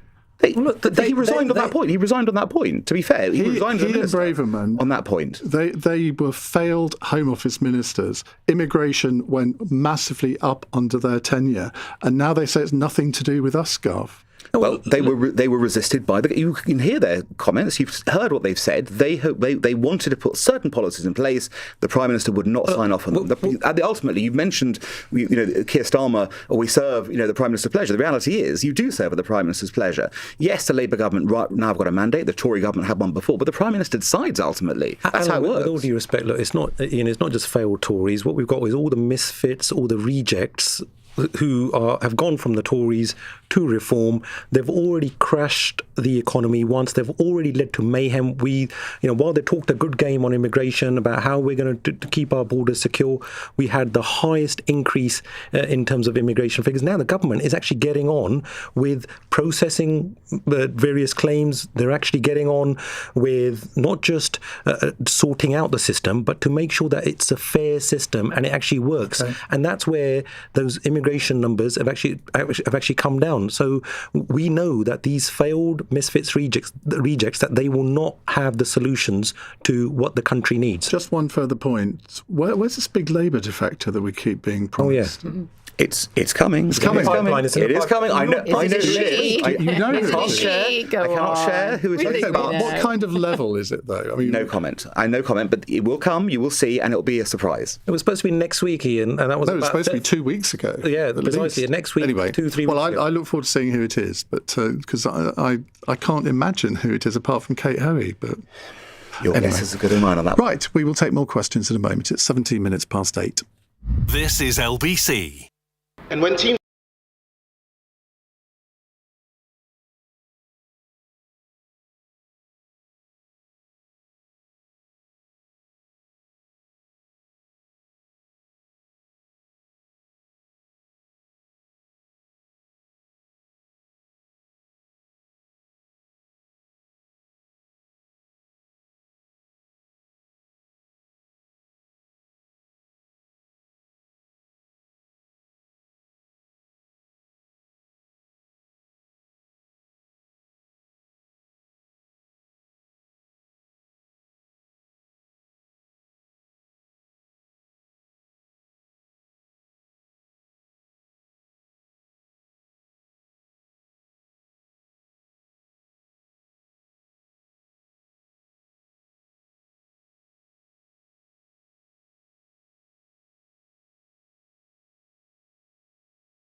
Question with Iain Dale. Watch live on our free Global Player app or the LBC app. 19 minutes past 8 here on LBC. We have with us Labour MP Tan Desi. Crossbench. No, it's not crossbench. It's non-affiliated because there is a difference. Do you want to explain what the difference is between non-affiliated and crossbench? The crossbenchers work as a group, so they actually do things as a group. They get a whip as a group. Non-affiliates, non-affiliates like myself, Claire Fox, Kate Hoey, other people like that, Charles Moore. We just do our own thing. Okay. Sounds like the fun bunch, actually. Yeah. That is the voice of Baroness Arlene Foster. Dr. Alan Mendoza is head of the Henry Jackson Society and a Reform UK member of Westminster City Council. How many are there on the Reform? Westminster? Two. So you're not totally lonely then. Not at all. And there'll be more after this May. And Anne McElvoy is Executive Director of Politico Europe. And she co-presents Politics at Sam & Anne's with Sam Coates from Sky News. What time do you have to get up to do that? That's the only thing anybody really wants to know about this show. And we get up 5 o'clock. We really start the scripting at 5:30, and then there's a bit in between where he tries to feed the cat, and I make the coffee, and there's usually a sort of lots of clattering and things falling over, and you just don't want to see that bit. That's what people like on podcasts. Yeah, exactly. You don't want to hear that bit, and a lot of kind of swearing in the kitchen. Right. Andrew in Fulham says, Wes Streeting recently revealed in his text to Peter Mandelson that he believed the government has no growth strategy. Is it now time that Starmer had a reshuffle and put someone in charge of the economy that has an economic growth strategy and who can win back business confidence? And if so, who would be the best person for this role and why? Anne? I think the answer now may be different to what it would have been a couple of months ago, in terms of that there was an argument for moving Rachel Reeves, that she clearly hadn't had a particularly successful first year as Chancellor, and also, like it or not, she was very damaged by that massive retreat on welfare and thinking that she could find savings that she couldn't get through her party. That's where a lot of the authority went out of the door. As it happens, in the situation we're now in, if you wait long enough in politics, somebody else's crisis takes over from yours. And I think that is really what has happened. We've now into the question, do we keep the Prime Minister or not? I think that to move Chancellors at this point would clearly just be so disruptive I know it's a bit lazy to go the markets, but it does matter in terms of a response to Labour. I think there are other credible Chancellors. I can't see another brilliant Chancellor in waiting in Labour. I'm sure Pat McFadden would be very credible. I've always thought could possibly be a John Healey kind of job after defence. I don't know what Tan thinks about that being on the Defence Select Committee. But at the moment, I think realistically, we're not moving a Chancellor in any sense that could suggest the party was moving to the left or was going to break its fiscal rules and borrow more or do more rash things on the economy would just not be credible. So Rachel's safe? Not Ed Miliband, then? Not Ed Miliband, no. I mean, I suppose Ed Miliband certainly would be the candidate of a certain group of people. But the people I think, unless Ed Miliband is in the driving seat of a leadership change, I don't think those who are. But if you're a Prime Minister who wants to signal that he hears what the PLP is saying and he wants to signal to them, OK, I've heard you and I'm going to do something radical, sacking Rachel Reeves would be that thing to do, I would suggest.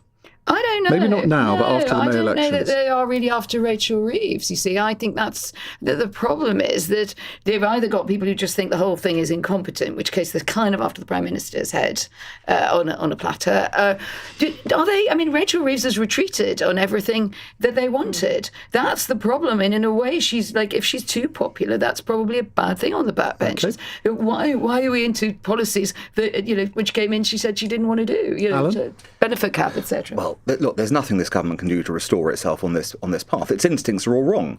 It's a government that claimed to want growth and then, has taxed the economy out of existence, basically, scared away the wealth generators. It wants to put on employment regulation that's going to kill jobs. I mean, it would require a total U-turn now of its policy. It's not a personality issue here. It's a policy issue. And they haven't figured out from day one. We've got in this position of gloom and doom. Nobody thinks the economy is going to turn around in any way, shape or form, even if you put some miracle worker into the Treasury. And look, who have you got? You've got a government where people have got no business experience. These aren't people who've run anything significant. We know the problems with Rachel Reeves' CV, etc. OK, she's been in the job. It doesn't seem obvious that replacing her with anyone who has been mentioned tonight, or in fact anyone else, is going to yield anything. Unless there's a philosophical change, which I don't think can happen, because that's not where Labour are as a political party, you're not going to get growth. Tan? Well, look, we've had tens of billions of pounds extra investment into the country since the government came into being.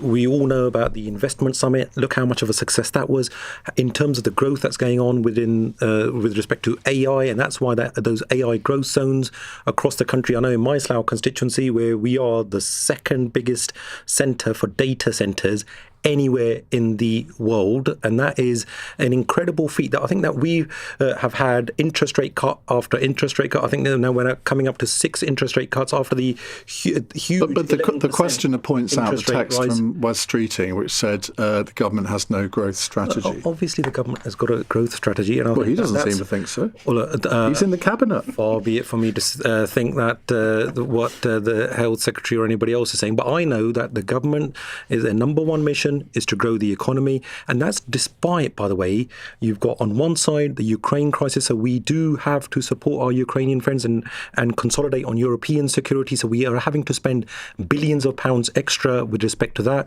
We've got Donald Trump, despite him being up and down in terms of tariffs, we've managed to get trade deals, not only with the US, we've got a reset of the relationship with the EU. We've got the new trade deal there, a massive new trade deal with India, South Korea, and lots more besides this. And a lot of those things are are all going, then you would be able to see that more clearly. And, of all that, this is kind of, a lot of this is wishful thinking. I mean, the US trade deal is not really coming through. Lots of it has simply not been delivered on. Very little was got in concrete terms out of the China visit. I'm not saying that these are easy things, Dan, and I know we're in competition often with other European and other countries. But I mean, not everything the Trump administration said, sharp, is true. But when you hear the ambassador saying very clearly, who's also, as you know, a major finance guy himself, he worries about the investability of the UK, he has a point.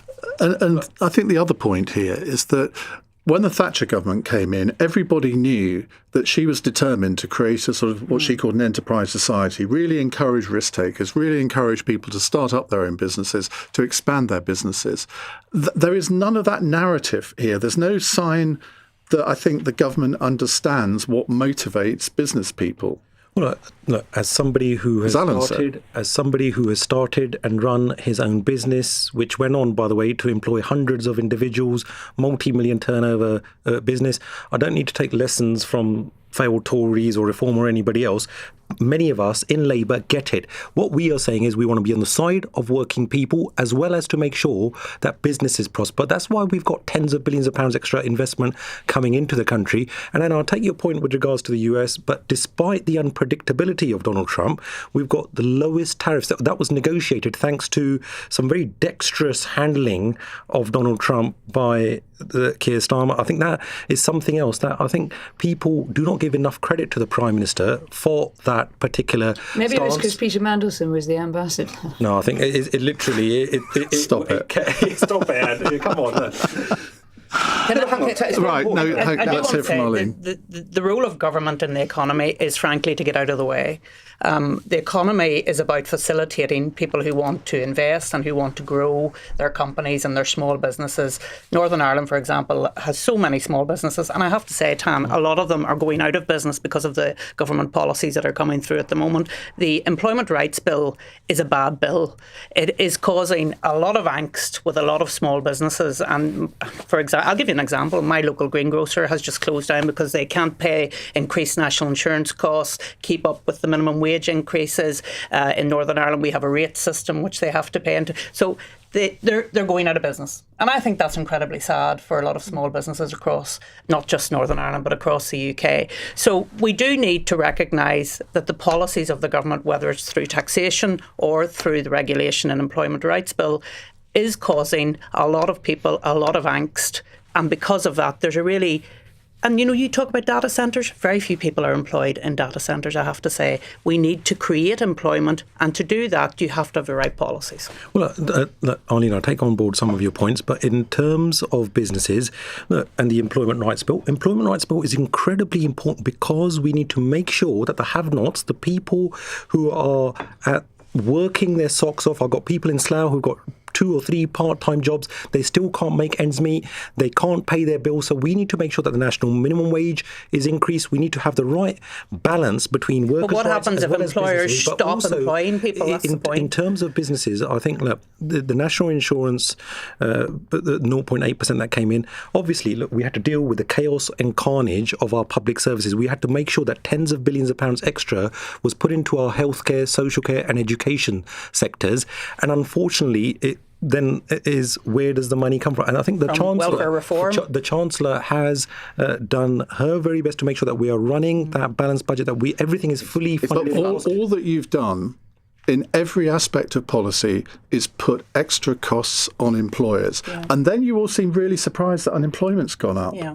And we haven't seen anything yet in unemployment. I don't think. With AI coming in, it is bound, and that is not the government's fault. Mm. But if you don't want unemployment to go up, then you don't put extra burden on employers. Agreed. That's why the government is implementing, whether it's in terms of business rate reductions for some of the bricks and mortar facilities. We've also, we need to make sure that we are helping businesses as well. And that's why, whether it's with regards to the pubs, whether it's in terms of helping out the various sectors in terms of training, the skills and apprenticeships, the setting up of defence technical colleges, there's so much work that is going in to support businesses. And I know, look, this is a difficult time for all of us, and that is just the more unstable world that we're living in. We are having to significantly increase spending on defence and security. That money then has to come from somewhere. So this is international factors Alan, that we're being very by as well. Look, the problem is, Tan, you can't support businesses when you tax and regulate them out of business. That's the reality of it. That's what you've been doing. It's gone wrong. It's not going to generate any success going forward. Some of you mentioned, for example, the issues of pubs. That's a U-turn, only a semi-U-turn on what you were bringing in anyway. The reality is you came in with the wrong ideas. You've not delivered on them, and it's a disaster. And you're right to point out that there is a need for increased defence spending. That is a common situation across Europe, and it reflects that for many years we have been able to boost our welfare budgets by not spending money on defence. And the obvious trade-off is on that point. Our welfare states have gotten out of control compared to the defence budgets, and we've got to change that. Well, look, we know that there's a fine balance that needs to be achieved, and that's the job of the government. The job of the government and the Prime Minister is an extremely difficult one, but they need to make sure that the most vulnerable in our society are also looked after. We can't just slash away when the Tories have been slashing, whether it's welfare budgets for the last 14 years. When you take things to the bone, but they didn't explode. People are already desperate. That's what the Conservative governments and the media have led us to believe. But if you look at the figures, you can't say that they slashed welfare budgets. The overall spending on welfare exploded under the Conservatives, wrongly in my view. Well, that's what they've been saying, that they've been cutting. And if we look at the fact that how how individuals had to go in and get interviews, how many people felt demeaned by some of the processes and procedures that were brought in. So look, ultimately, I think we need to make sure that we get that right balance so that the working people of the UK are benefiting. Okay. And that, I think, is a crucial point for the government to deliver on. Right. Before we take another question, let's get the latest news headlines on LBC. It's 8:32. Here's Katie Dartford. Sir Keir Starmer says he'll never walk away from his mandate for change from the last election. Senior Labour figures have shown their support for him after the party's leader in Scotland joined calls for him to resign yesterday. A 13-year-old boy has been arrested after two pupils were stabbed at a school in northwest London. Counter-terror police are leading the investigation, though they haven't called it a terrorist incident. The victims are understood to be in a serious condition in hospital. And forecasters say there's no chance of a prolonged dry spell over the next 10 days. 100 flood warnings are in place across southern England, Wales and the East Midlands. LBC weather, rain lingering for most tonight. This will be heavier in the north, but feeling mild with a low of 2 degrees. This is LBC.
Question with Iain Dale on LBC. Text 84850.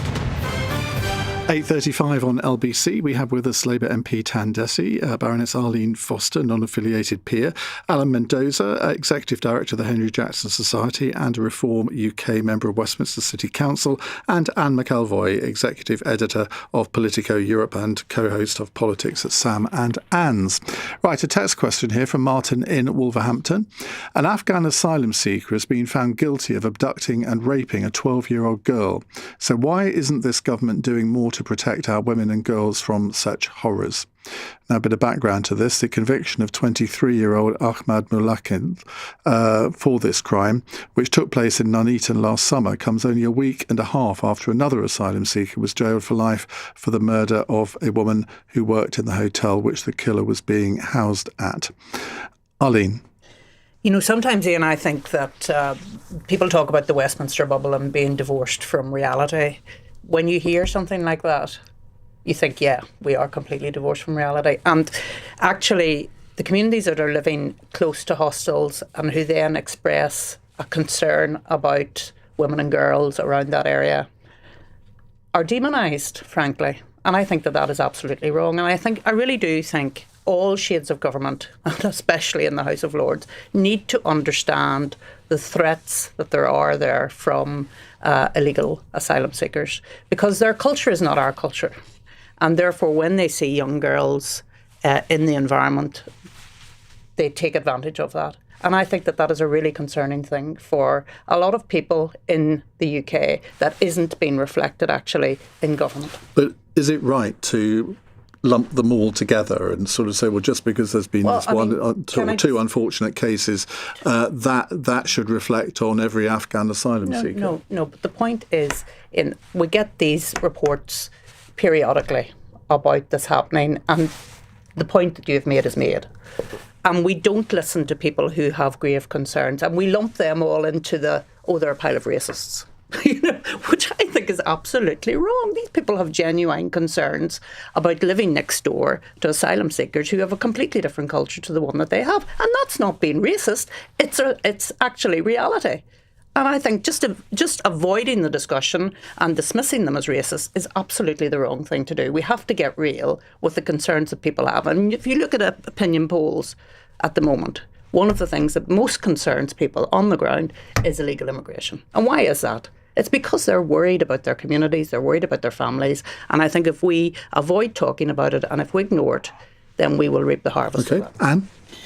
I think some of this problem, and obviously these are horrendous cases, so let's not in any sense lose that sense of horror and outrage that people will feel listening to this. But isn't it also fundamentally because we have not got an asylum system that can absorb the kind of pressures that there are on it, and therefore, we have to look again at what we want to offer. As I think we are now seeing a rewriting for many years. I mean, covering this, I remember since the early 2000s, and it's if we can only just kind of get the system back on track, then there won't be any problems. I mean, it's a fair point, Arlene, to say that in some cases these are people who do not share our culture. It can also become a bit of a mantra, and of course, because I've worked in a lot of really hard-pressed places, conflict zones, etc., and I also therefore know that a lot of people who come to claim asylum in the UK and elsewhere, no, they may not start out having the culture of the UK, but they want to come here because they do want to be absorbed into a culture. They don't. I'm not saying they don't. No, you didn't. But the fact is that, if we keep putting certain words together and repeating them in a certain mantra, like, asylum seekers who could be particularly, sex crime against young women, and not surprisingly, this pushes buttons of anger.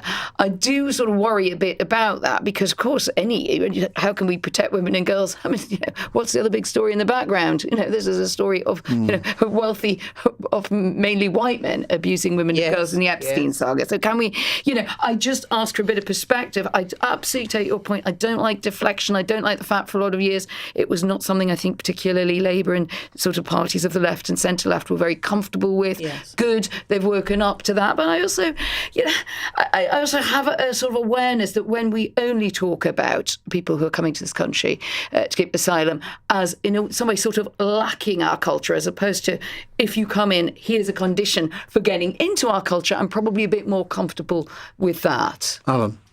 Look, illegal migrants shouldn't be here, full stop. But that's the reality of it. They're illegal migrants. We understand what the problem is here in this respect, and one crime is too many in this kind of context. The problem we have is that successive governments have been unable to deal with this, firstly because they lack the willpower to do it. There's a sense, of course, that they too are going to be called racist if they go down this path. But secondly, the legal architecture hasn't been there because of the ECHR. We all understand the problem there in terms of activist, there's a whole activist legal community who are determined to keep these people in the country.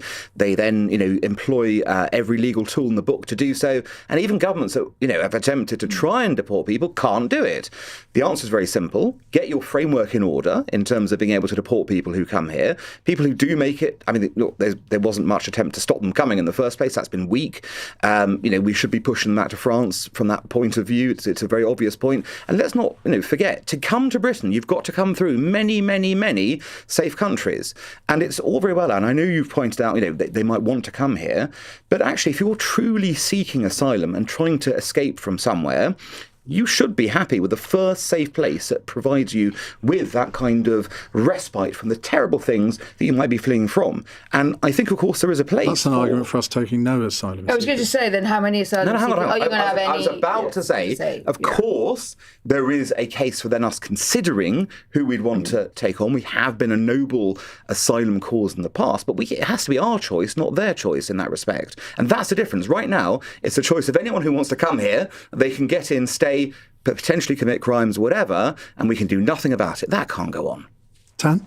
Well, Ian, I think first of all we need to recognise the fact that this is about the victims, the survivors, those, whether it's women, whether it's girls, whether it's children who have been abused. I think we need to have their welfare and their safety at the very heart of this conversation. But secondly, in terms of those evil, heinous perpetrators of these crimes, they need to feel the full force of the law, regardless of whether somebody is black, white, brown. I've stood up in Parliament on several occasions over the years and I've said, look, we cannot have any political correctness here on this.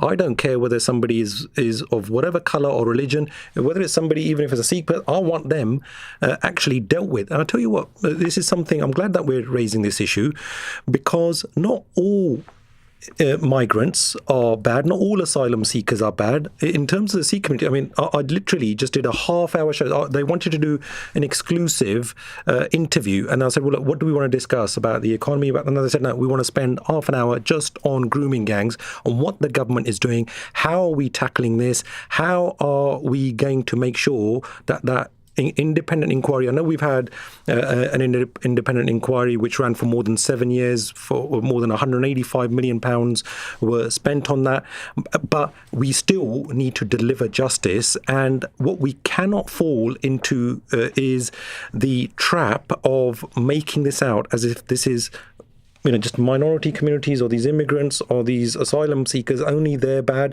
I think, as Anne's pointed out, unfortunately, what the recent Mandelson and Epstein scandal highlights is that there are different people of different skin colours, of different faiths, who unfortunately commit such atrocities. I, as a parent, as somebody with 2 young children, I've got young nieces, I want to make sure that the government is doing its job to ensure that their policy on violence against women and girls and that strategy that Jess and others have been making sure that we are having the largest crackdown on these evil perpetrators. But we don't want to be in a divisive, very insensitive way of going about it. This is a very sensitive topic and it needs to be dealt with, but it needs to be widely aired and discussed as we are doing now. Great. Well, we have time, hopefully, for 3 more questions in the last 15 minutes. So our panel are going to be relatively brief in their answers, he said politely. It's coming up to 8:45. This is LBC. You look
Question with Iain Dale on LBC. 8:47, Tam Dessy, Arlene Foster, Ella Mendoza and Anne McElvoy here with us taking your questions. Here's one from Ed in Dundee. China are turning up to the big security summit in Germany this weekend, seeking to capitalise on Trump not being interested in keeping Europe safe anymore. Has Trump surrendered us to the power of China? Now, Tan, you are chair of the Defence Select Committee. You're going to Munich, I believe.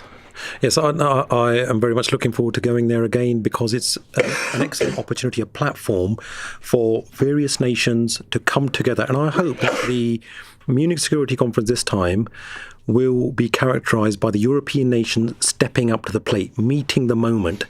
And that is crucial. I think it's less about what the US or China or others are doing. It's about what we are doing. And that's why the likes of myself have been pushing the government that we need to get the defence investment plan published. We need to make sure that the strategic defence review, that is actually implemented.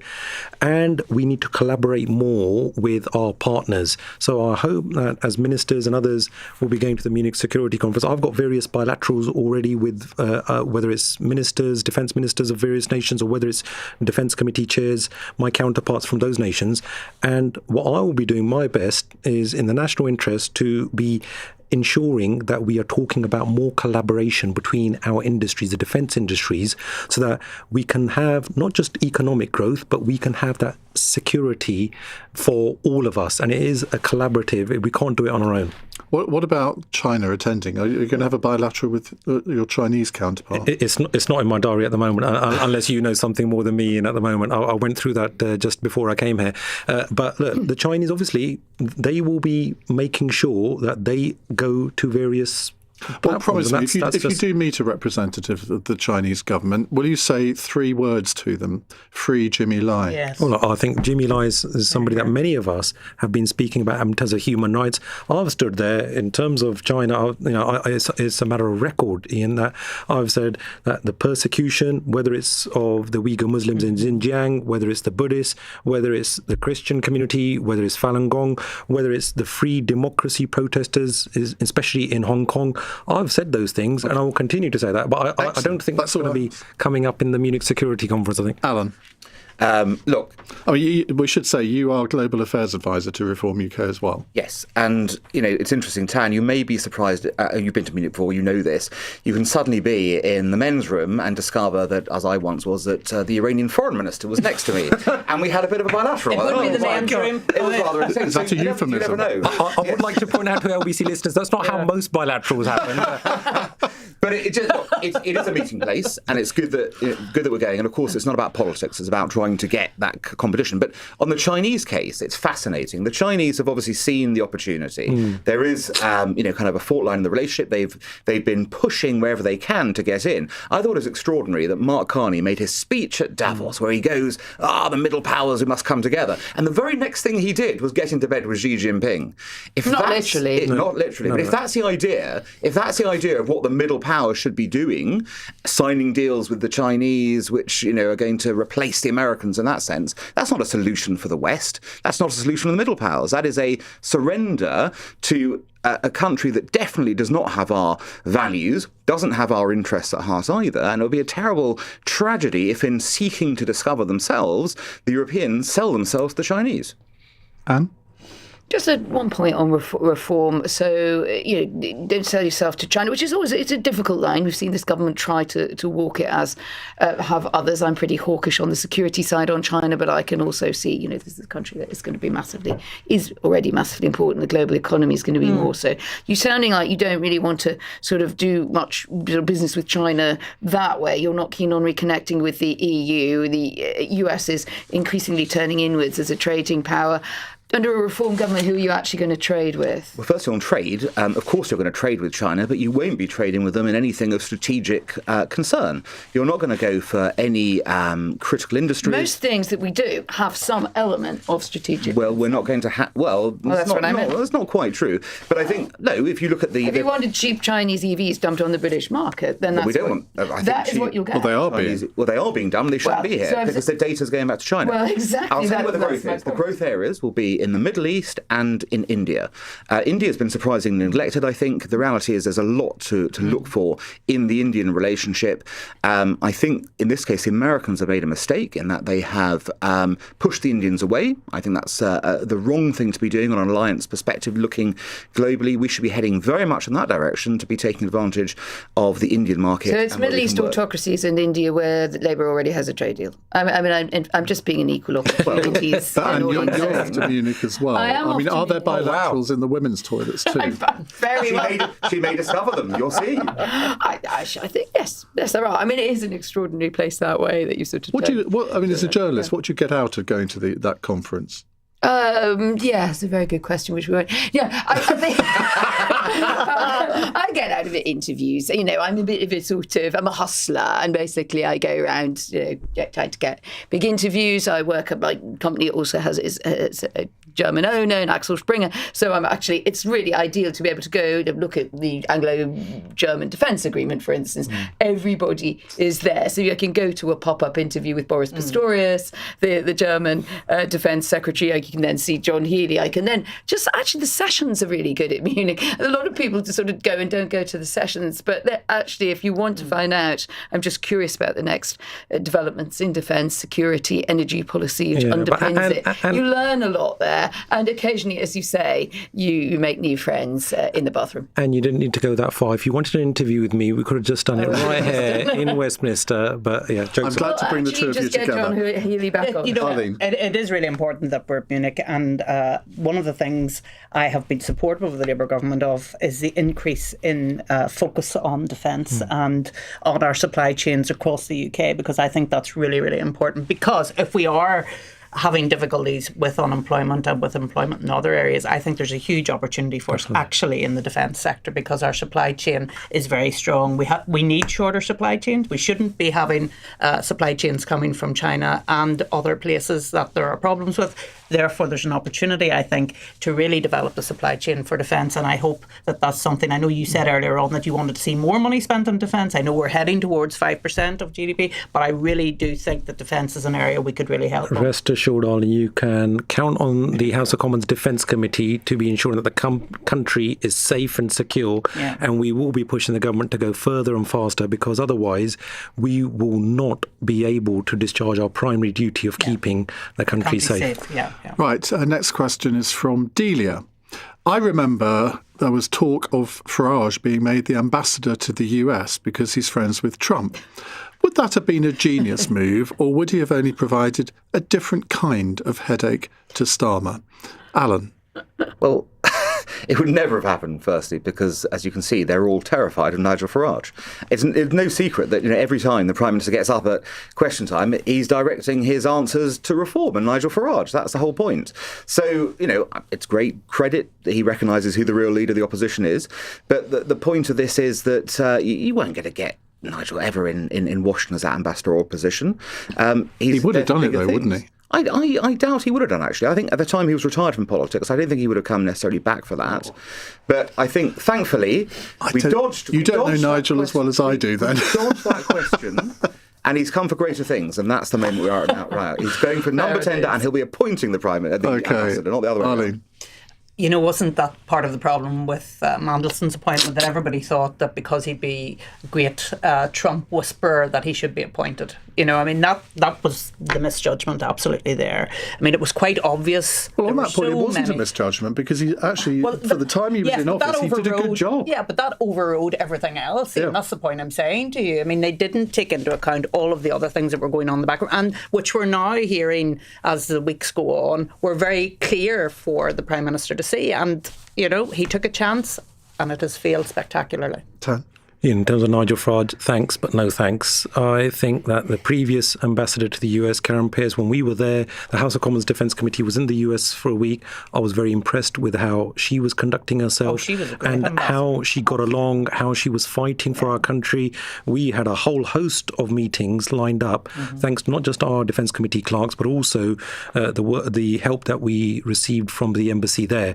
But I'm also glad that now we've got Christian Turner, who has been appointed. I met him recently. We had a good discussion, and I think that's experienced diplomat who's been there, done that, got the T-shirt from around the world, that he is now in place. And I think that is a pivotal role, because the US is our closest and most trusted ally. Regardless of who is the president, we've got to make sure that individual binds those two nations together, because whether it's in terms of defense and security, whether it's in terms of business and trade, and so much more besides, that is something that individual needs to help the government to deliver upon.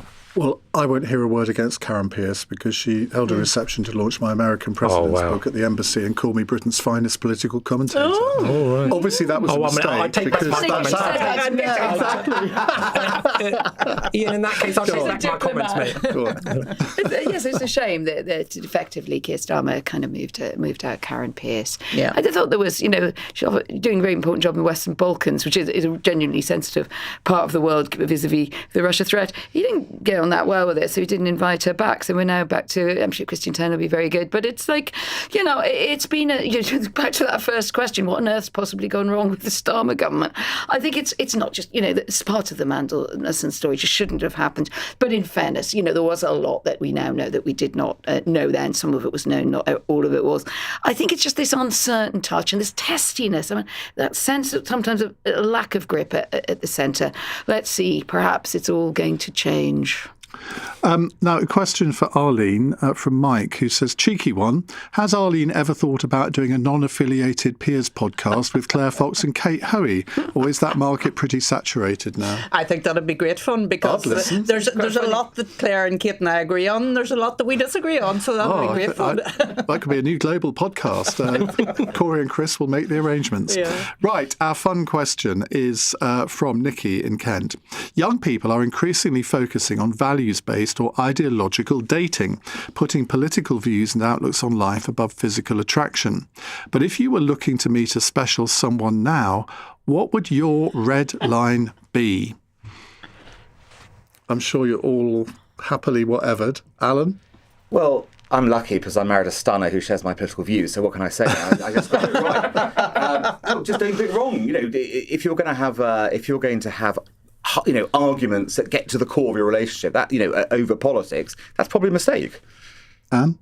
Yeah, I've had very nice 30 years, thank you. Someone I have huge political arguments, well, just huge arguments with. And I'm sort of saying the red line, I'm struggling. There are lots of other ones, like, not wearing socks with sandals, that I feel more strongly about, but I don't feel, I think there would be some forms of extreme politics of whichever kind that would not be my temperament to want to be with that person, and they probably wouldn't want to be with me. Arlene? Yeah, well, I have 30 plus years as well, so I have obviously chosen well. But I don't think I could be in a relationship who had somebody who had fundamentally different views from me.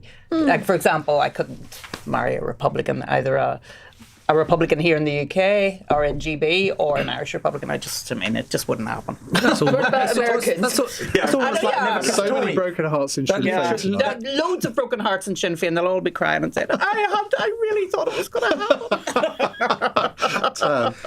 Ian, I am happily married. I think your questionnaire is going to get me divorced. What I would like is that each to their own, but I think sometimes you get along with somebody who might not share every single viewpoint or passion.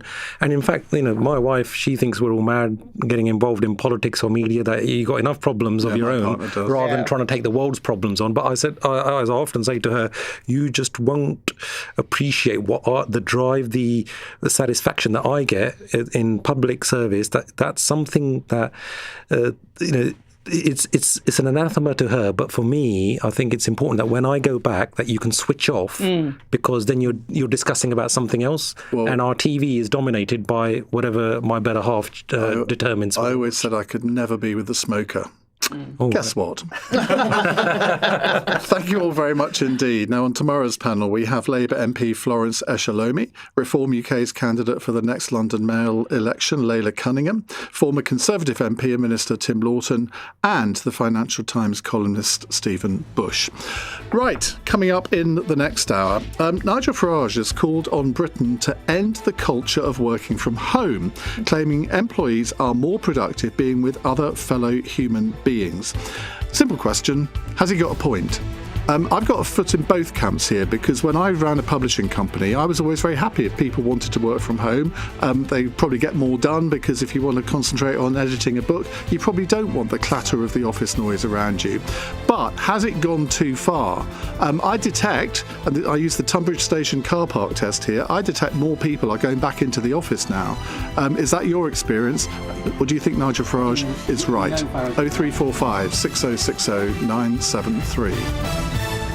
On your radio, on the LBC app, and Play LBC. leading Britain's conversation.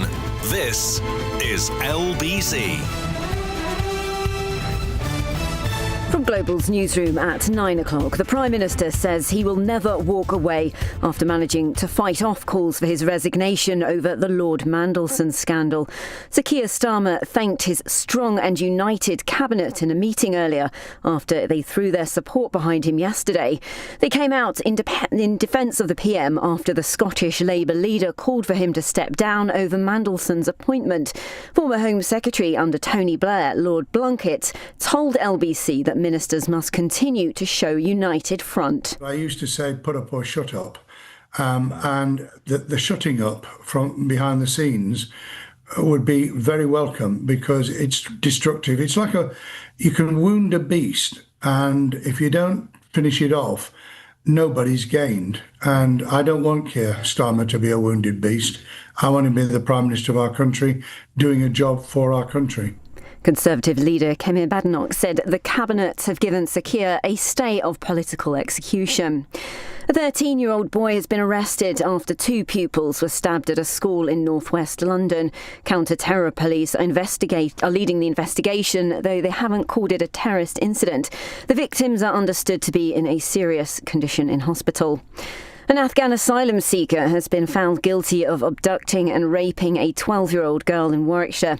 Prosecutors say Ahmed Malakil targeted the child after spotting her in a park in Nuneaton last July.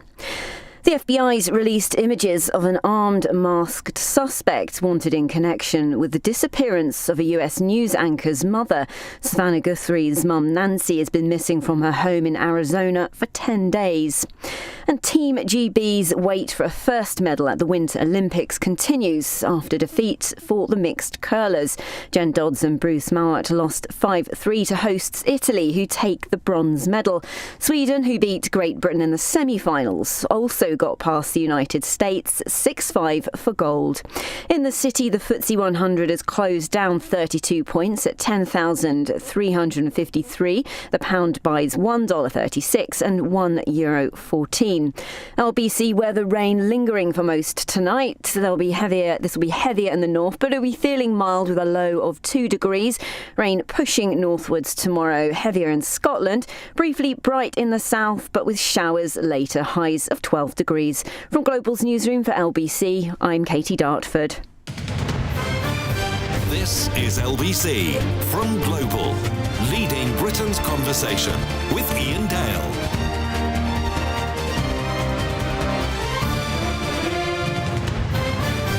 Hello, very good evening. 5 minutes past 9 is the time here on LBC. There was a time when not really a big percentage of the workforce ever really worked from home. We've all got used to the idea that the office is the place where we work. But of course, there are many jobs in our economy where you couldn't possibly work from home anyway, and sometimes they get forgotten in this argument. It's a white collar thing, working from home, isn't it? Let's face it. But during COVID, obviously people got used to it, and since COVID, I think a lot of people have thought, well, hang on a minute, I think I was more productive when I was working from home, so I want to continue working from home. A lot of employers have gone along with that. I do think over the last 3 years, possibly longer, gradually some employers have started to think to themselves, well, is this really better for our company? And I think here there is a very different mindset between private sector employers and public sector employers. If you look at the civil service, for example, the civil service has actually been able to save a huge amount of money by cutting down on office space because of the percentage of civil servants, and I'm not just talking about in London, I mean all over the country, who now routinely work from home, sometimes every day of the week. Other public sector organisations and private sectors say, OK, well, 3 days at home, 2 days in the office. Now, I think every private sector company has to make their own decision on that. And there will be some people who have got so used to working at home, they just don't want to go back in the office. But I don't know about you, but I spent 3 months initially working from home during COVID. Then I came back for a bit. Then I worked from home again. And I must admit, I quite liked it. But would I have wanted to do it forever? No.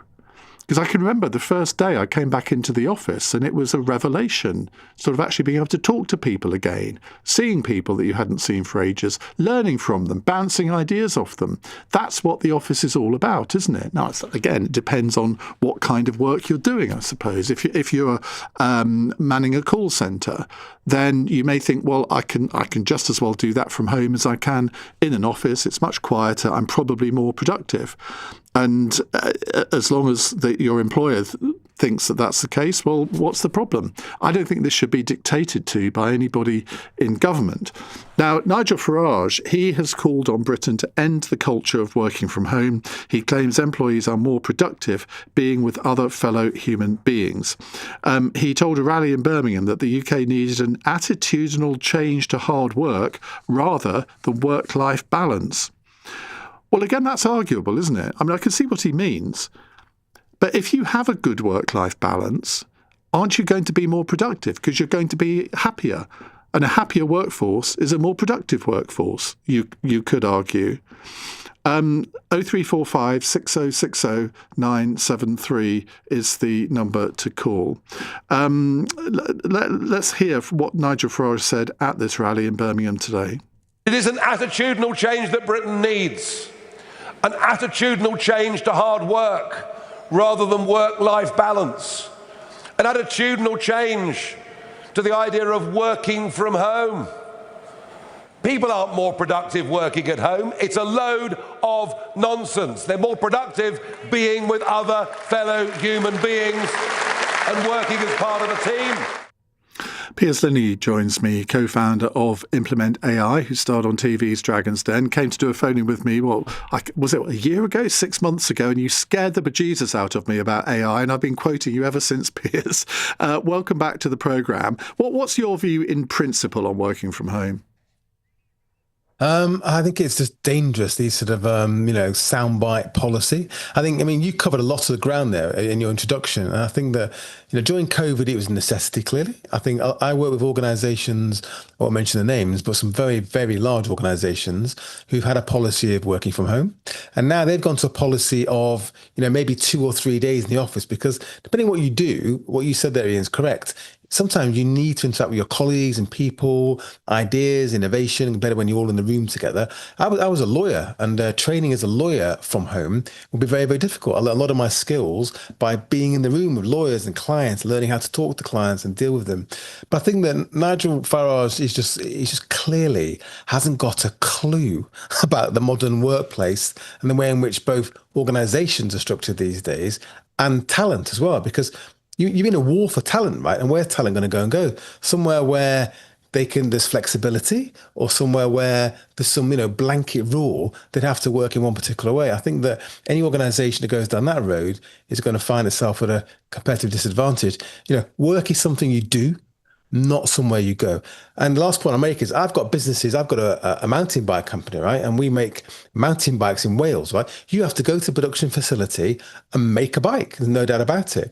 I've got other businesses with 20, 30 people where they're distributed across Europe without have an office. Yeah, and when I left my publishing company, we were sort of thinking, because our lease was coming to an end and it was a major overhead for us. And I was thinking, well, do we actually need an office? And then I was thinking, yeah, but when would I see everybody? How could we have our commissioning meetings? And I thought, well, you can just rent a service office for a day a week or a day a month or whatever. There's always a solution if you look hard enough for it, isn't there? Yeah, and I think that having this one-size-fits-all approach if you ask me, it's just lazy. It sounds good. You can stand up on a podium and make some comment about people working hard. I can agree with him that we might need an attitudinal change to people working hard, because you don't get on in life if you don't. And sometimes people think that, you don't have to. But I think this idea about, one size fits all. So say if you're young and you can't work from home, it's noisy, you haven't got your own space, you probably need to go to the office, right? If you need to work from home because you've got childcare responsibilities and you need to pop out and pick up the kids and have a bit of flexibility, that's fine. Why would we do that? You're measuring productivity, not whether your coat is on the back of your chair. And I worked in the city in the 90s, right? And coats on the back of the chairs was a thing. What do you mean? Well, people used to leave their coats in the back of the chair to show people they were still in the office. It was bonkers. And that's what you're actually talking about. That's the kind of culture you end up with by proving you're still around or in the office. You haven't popped out to get a coffee. Now, people working from home now, and the technology now means, like me here, I'm kind of working with you and having a conversation. I prefer to be in the studio some cases, but I don't need to be in the studio. And the big thing here is that underperformance, no matter where somebody is, it's not a question of the policy or the technology, it's a leadership issue.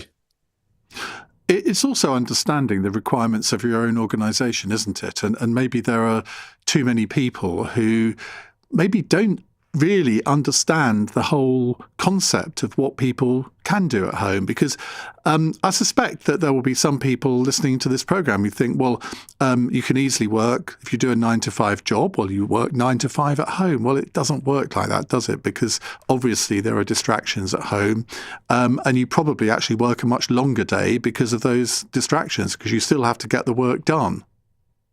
Well, distractions in the office as well. Number one, you've got to commute. So what's quite interesting, something that struck me, I advised quite a large media business, and we were talking about working from home, actually. And somebody in the room said, well, I work from home 3 days a week now. I said, why do you come and work back in the office? Would you? And they said, well, no, I wouldn't, because my partner has got the same deal where he works, and they save, no one thinks about this, they save thousands and thousands of pounds of post-tax income every year on their rail season tickets. So for them, someone say to them, well, come and work for us and work in the office, they're going to have to actually upgrade their salaries just so they stay in the same place financially by probably pre-tax, 10 grand. And I don't know if any sort of business organisations like the IOD or CBI, if they've done any big surveys on this, because we've now had 3 or 4 years where people have been working from home. So we've now got the evidence, I suppose, as to whether it can work and in what type of organisations it works better. I mean, should we be learning about best practice for working from home? Yeah, so you've got external and third-party research which shows that it does increase productivity if it's structured in the correct way. But large organisations have done their own homework, and they know that it actually makes people happier. They have more flexibility. They can attract talent. So that's the key to it at the end of the day. And people are more productive. The jury's not out. The jury came back and said this works. So Nigel Farage probably needs to read some of the more recent research. Piers, great to talk to you again. Thank you very much indeed. 0345 6060 973. Do you think Nigel Farage has a point that actually everybody needs to go back to work? I mentioned earlier that I tend to look at the Tunbridge Station car park as a test for economic activity. And until I would say the middle of last year, since COVID, the car park was never full. And then gradually last autumn, certainly on a Tuesday and Wednesday, if I went to the car park after 9 o'clock in the morning, it would already be full. And now that is Tuesday, Wednesday, Thursday, that happens. On a Monday, if I come in the afternoon, I can normally find a space. Now, that to me indicates that the whole thing about working from home, and Tunbridge and Tunbridge Wells, they're both very big commuter towns. It indicates to me that more and more people are going to work in London than they were last year, the year before, or the year before that. Have you come under pressure from your employer to maybe return to the office? And if you don't want to, how does that discussion go? And do you think there is a difference here between the private sector and the public sector? where the public sector tend to get more flexibility here than the private sector does. 0345 6060 973 is the number to call. You're listening to LBC. I'm Iain Dale. It's 16 minutes past 9. This is LBC. To be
Leading Britain's conversation. Iain Dale. Alexa, send a comment to LBC. 18 minutes past 9 on LBC. Right, let's go to our first call. It's from Grace in Ealing. Hello, Grace. Hi. I was really angry hearing Farage say this yesterday in his speech. The other thing that made me really angry was that he said that their party supports Judeo-Christian values, and he clearly does not know what Christian values are.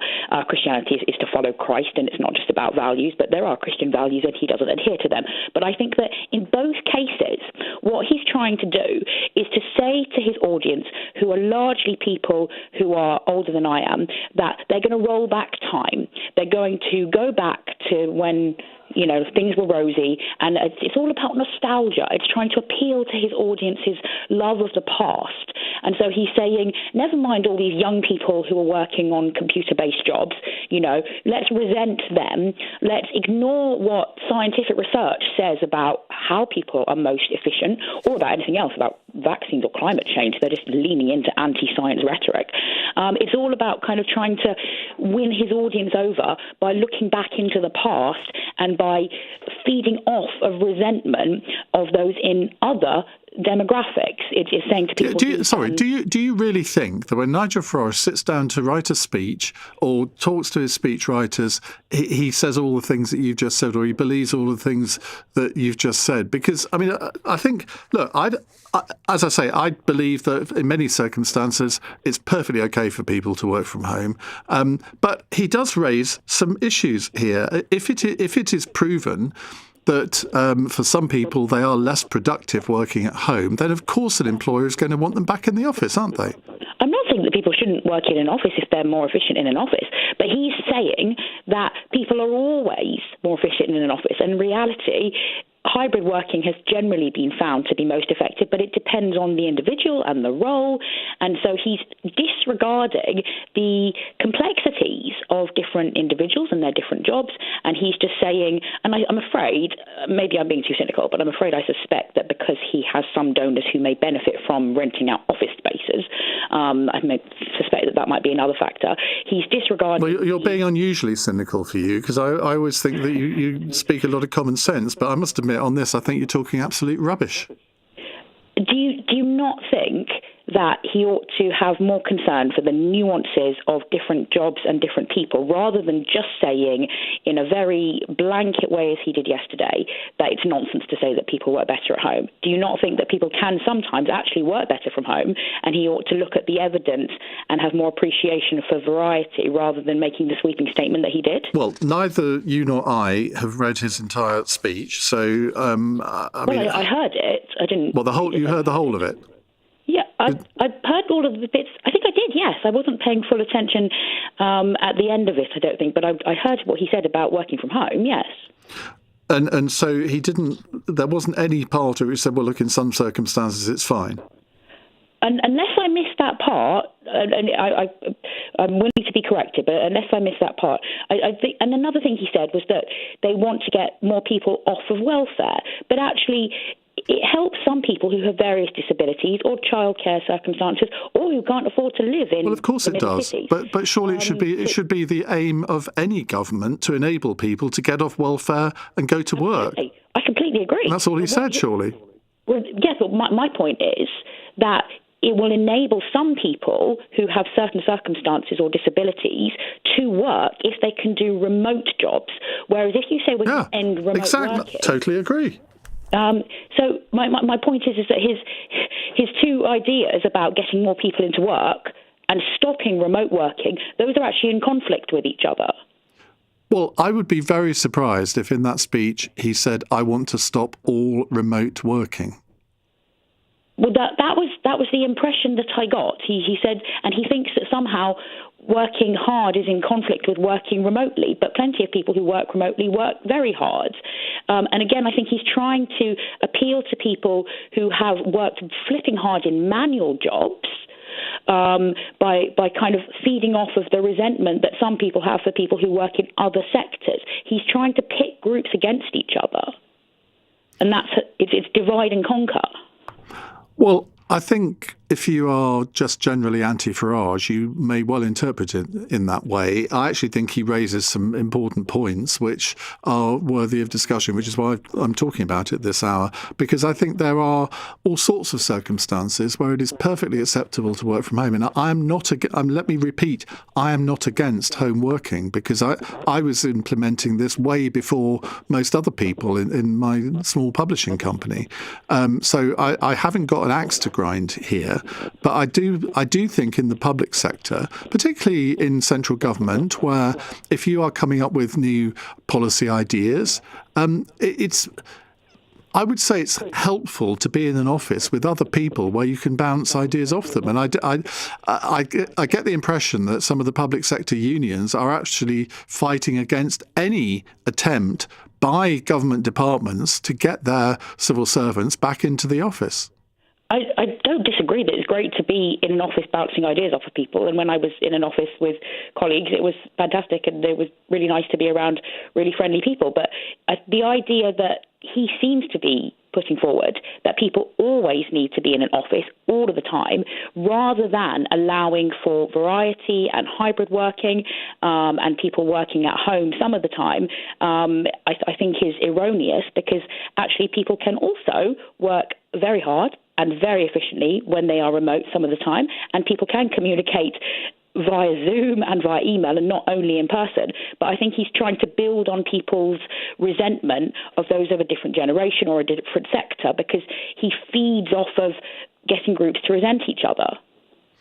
Now, Grace, somebody here says that I should stop being rude to Grace. She's lovely and always interesting. Have I been rude to you?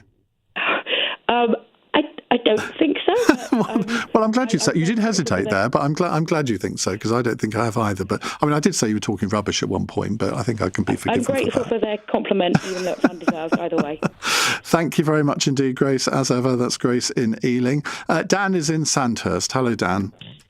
Hi, Ian. How's things? Good, thank you. What would you like to say? Jolly good. I would just like to share sort of my point of view, really.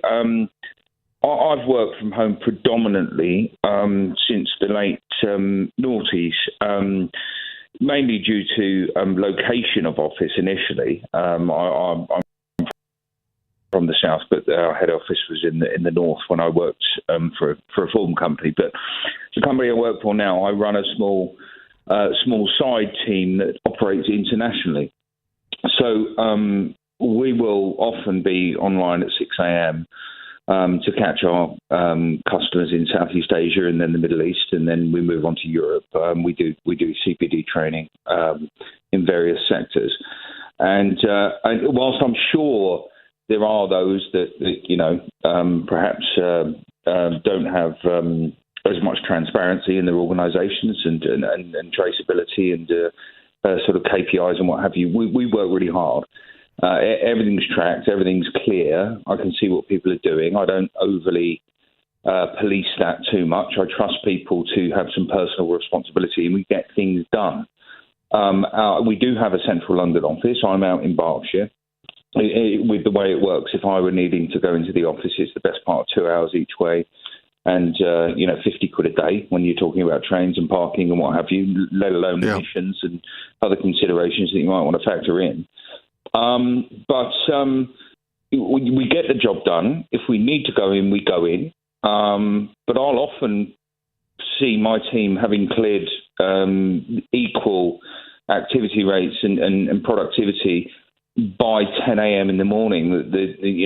Some of the guys across the UK side, which is a larger part of the business, will get done in a day. So I think there's an element of personal responsibility. I do think there are those that it suits a lot better than it does the business. But I'm just saying for ours, literally due to time zones, etc., the fact that we've got a team in the Antipodes as well that we sort of work closely with as well, it works well. And that's how it should. And it's exactly right for your company. And my only point is that there are all sorts of different types of company, and each person, each manager in those companies has to work out whether it's right for that particular company, that particular sector. And there will always be sectors where it works better than others. And it's the same in the public sector. I mean, you couldn't have, for example, teachers working from home. Obviously, they did during COVID, but in a normal school, you could not have a teacher teaching classes from home. It would be preposterous. But you see, as I'm saying that, I'm thinking, I bet somebody's now going to phone in and say, well, that's what I do. But in theory, that should not be allowed to happen, I would say. Perhaps there would be, but I would agree that they'd be.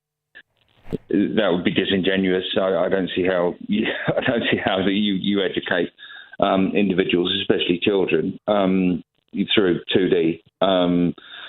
But there are reasons why and situations why it's absolutely imperative that we need to be on early in the morning. There are flexibilities in that. Don't get me wrong, but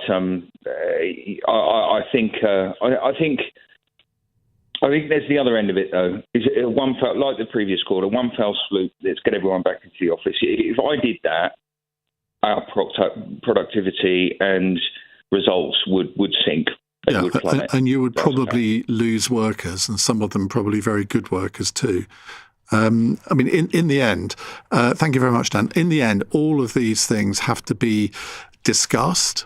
I think if you just issue a diktat for people who've been working from home maybe for 3 or 4 years and have got used to it, then suddenly someone comes in and says, OK, right, from next Monday, 5 days a week in the office, 9 to 5, no questions, it's happening.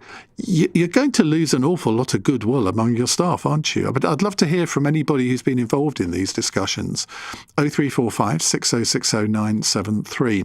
Jake says, I'm a civil servant. One of the workers I assume Farage is targeting in his work from home work-life balance attack. I and many others get far more done from home. There's less distraction, less time commuting, and an overall better quality of work produced, literally backed by a study we completed a year ago. I fear this latest reform gimmick is a symptom of the let's get back to the good old days sentiment. Well, that's what Grace was saying. And if they think this will win votes, they can think again. Let people work differently. They aren't lazy. They simply want a better quality of life. Right, we'll take more of your calls and texts in just a few moments' time. It's 9:30 on LBC. Let's get the news headlines from Katie Dartford. Sir Keir Starmer says he'll never walk away from the mandate for change after fighting off calls for his resignation. The Prime Minister's been backed by his cabinet after a tumultuous few days. The father of a pupil at the school in North London where 2 boys were stabbed in their lunch break says children have been left traumatised by what they saw. Kingsbury High School in Brent was placed under lockdown after the attack. A 13-year-old boy has been arrested. The FBI has released images from the doorbell camera of the mother of a US news anchor who's believed to have been kidnapped. They show an armed person wearing a balaclava tampering with the device.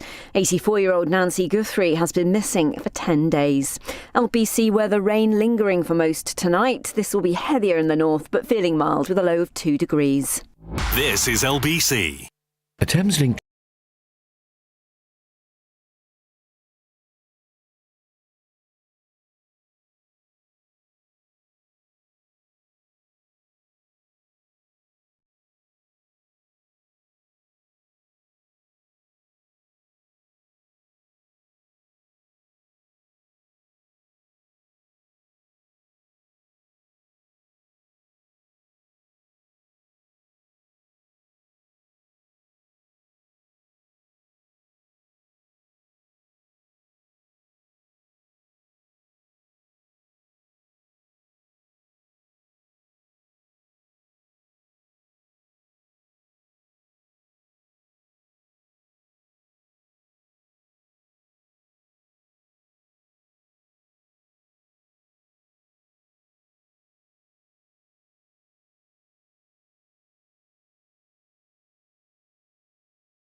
Iain Dale. Call 0345 6060 973. Text 84850. Alexa, send a comment to LBC. 9:33 on LBC. We're talking about, I was going to say the vexed subject. Should it be a vexed subject? I think it's a really interesting subject to talk about, whether you work in the public or the private sector, as to whether people should be working from home more or less. What's your experience of your own workplace? Are there resentments about the fact that maybe some people are allowed to work 3 or 4 days a week at home and others only 1 or 2? I mean, I think things have changed a lot over the last 12 months in this area, and I do think that more and more people are going back into the office. Is that necessarily a good thing? Dan is in Finchley. Hello, Dan. Lots of Dans on the show tonight. Hi, Ian. Good to speak to you. And I heard my fellow Dan speaking before and agreed with a lot of what he said. I just wanted to add, I run an organization called Virtual Internships. So we help young people, a lot of students, to get work experience and to do so online. And they wouldn't be able to get that experience otherwise due to various commitments that they have. And it's really important in this day and age, with entry-level jobs being possibly and increasingly taken away by AI.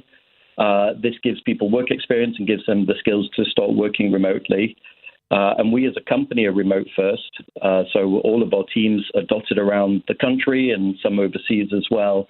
And alongside all the points that others have made about cost savings and productivity and time savings, it's also a great talent equalizer for opportunity. It allows us to hire people outside of London, for example. We have people in Manchester, Birmingham, the Isle of Man. And I think that's really important as a company for us. It means we can get talent from different parts of the country and not be so London-centric, even though I'm based in London.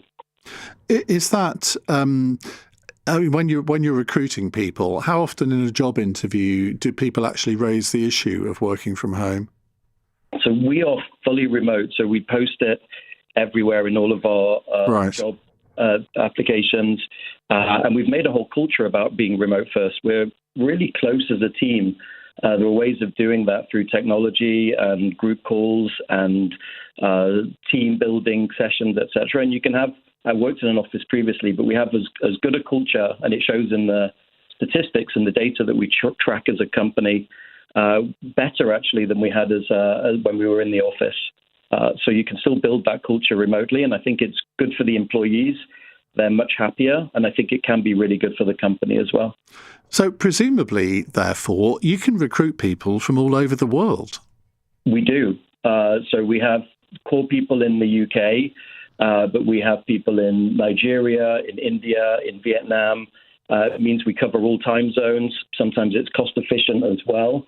And then we still have a core team in the UK as well. So it democratizes opportunity. And I mean, what do you say to employers who are encouraging? I mean, obviously your company is very different because everybody works remotely. But what would you say to employers who that instinctively think that they should be revising their policies and encouraging more people to come into the office? I think they'll lose people. I think look at the retention rates of the people they have. And I do accept, by the way, that there are some roles that maybe need to be in person, especially hands-on jobs. And you mentioned teachers before. And I can see as well, by the way, from Farage's perspective, it can be good for the economy in a way when people are going into cities and spending in cafes and shops and transport. But I think we need to rethink. We as a country need to be more innovative and I think technology driven and accept the changes that are happening. And I think employers and companies need to get real that the world has changed. They should offer remote work or at least hybrid work. It's good for people, as a lot of the points made today, people who've got caring duties or have other commitments or family or children. It's good for the employees and it can be great for the company. So I think they just need to embrace it and look at their staff retention rates and compare them to others. I think they'll find that actually it's a really big positive. I'm going to ask you a question now, which you may not feel qualified to answer, but I don't know the answer to it either. How do you think AI is going to affect working from home? It's changing the job market hugely. 40% of jobs today didn't exist 10 years ago, for example. It's really hard for entry-level people, people who are coming into the workplace for the first time or graduates, because AI can do a lot of that basic work that they had previously. But I think it all wraps around with technology. People are going to have to be more digital savvy and tech savvy because AI is coming very quickly. And I think a lot of the things that can be done by AI can be done at home. So I think we'll end up in a world with a very challenging job market. It's quite scary, but I don't want to be too nihilistic or negative. But there's going to be a huge amount of changes in the next 10 years. I think people should embrace AI skills as quickly as possible. And I think it fits in well with the idea of working from home. One last thing on that. I think because of AI, there's a lot of skills like soft skills, as they call them, around communication and critical thinking and problem solving that will become really important when AI is taking on basic or not even basic level jobs, but a lot of the jobs that exist today. I think that is interesting. I mean, Piers Linney, who we spoke to at the beginning of the programme, I remember when he was on the show literally talking about AI for an hour, he said to me that the university milk round this year or last year, where they're offering jobs to graduates, they go sort of all the big companies, management consultants, banks, law firms, they go around all the different universities. And he said that the number of jobs on offer this year was 33% down on the previous year. And that's because of AI. It's a big concern, Ian, and it puts into question the return on investment of going to university in itself, to be totally honest. And I know because I work with universities, and they're going to have to adapt quite quickly, make sure people have the work experience and critical skills that are going to be needed in this world, because job opportunities for graduates are down and applications are up. And it's really hard as well now to apply for a job because AI can create CVs that all look very good. So it's really hard for an employer to differentiate between two candidates. So it is changing a lot, and universities are going to have to really adapt to that. Well, Dan, you've really educated us in this phone call. I'm really glad you called in. Thank you very much indeed. John's in Oxford. Hi, John. Oh, hello. Nice, good points by Dan. And yes, most good food for thought there. But also, my history is I've been involved in the private sector for 40 years, always within global companies, massive companies, and always in the technology sector. Now, of course, I have worked from home, and I used to choose to work from home if I had big technical documents to write or something, which was not that often, because I do believe in going into the office for collaboration and bouncing ideas and being involved. But my offices were very much scattered around the globe. I mean, massively scattered around the globe. And in more recent years, we've been very much involved with cloud technologies. Basically, my job was migrating data centers into the cloud. That was what I was doing. Now, in my, I'm not going to mention any companies, of course, Ian. Well, you can do. Oh, no, I prefer not Unless to. you're going to slag them off. No, I'm definitely not going to do that. They've been good to me. But what I would like to make people aware of, and, I've been in the sector of, outsourcing, offshoring, et cetera. Now, if you consider, graduates, and it's difficult, and we used to have in the last company, a very good graduate recruitment scheme, and, I used to take on graduates. And in lockdown, it got harder, to bring them up to speed, because it's not just about developing their technology skills and development skills. It's the soft skills as well, right? Yeah.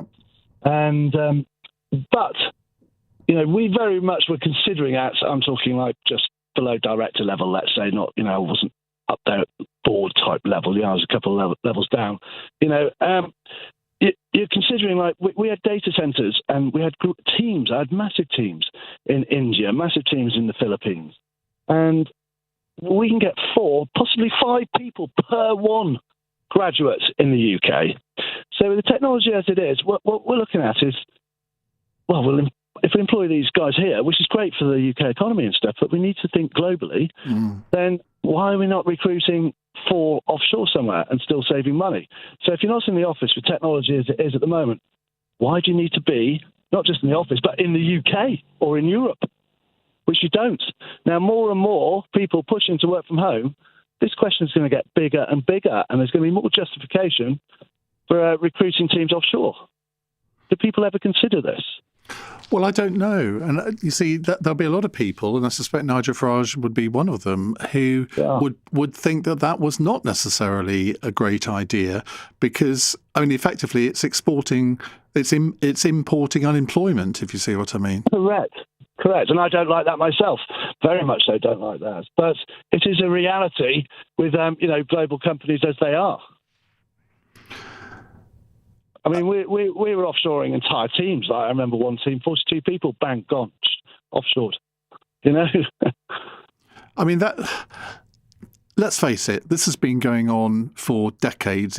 I think you're right. It is. I think it ramped up in the last 10 years. Yeah, I think that is true, and it's partly, and I think it's going to ramp up further with AI. And whenever anybody mentions AI, I sort of instantly think to myself, be very careful what you say on this, because you don't know much about it. And that hour we did with Piers Linney, whatever it was, 6 months, a year ago, it really opened up my eyes as to why I should be more interested in AI and learn more about it. And I'm gradually trying to do so. But if I'm honest, because it is such a complicated technology, I feel completely befuddled by it. No, yes, I understand. I do. Okay. It is a consideration, though. I'd ask people to consider that when they're pushing for whole teams to, work from home on the outskirts of London or in other cities in the UK. Yeah. Just think. But then why don't we just offshore these jobs with the technology as it is, and it's cloud computing now? That's just to think about that. But then again, you look at a lot of big companies who, like a lot of the big banks, they were putting all of their call centres in India or Hong Kong. That I think the trend now is to row back from that. Call centres, yes, but I'm talking about particularly within the technology sector in development of software and software development, system development. Yeah. That's what I'm talking about mostly. Call centres different, I'm sure. I don't know too much about that, except for my own personal experiences of dealing with them, of course, as a customer. OK, John, thank you very much indeed for that. We'll come back to your calls in just a few moments' time. What have you noticed about working from home in your own organisation, whether you work in the public sector or the private sector? Do you think that more and more people are coming back into the office? And if so, is that necessarily a good thing? It's 9:46. Coming up at 10 on LBC, Ben Kentish. Keir Starmer fights to keep his job by reminding us that he's a working-class Prime Minister. But does that matter to you? Plus, why Nigel Farage thinks Britain has a problem with hard work. Ben Kentish at 10. Listen on our free Global Player app or the LBC app. All right,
Dale on LBC. Text 84850.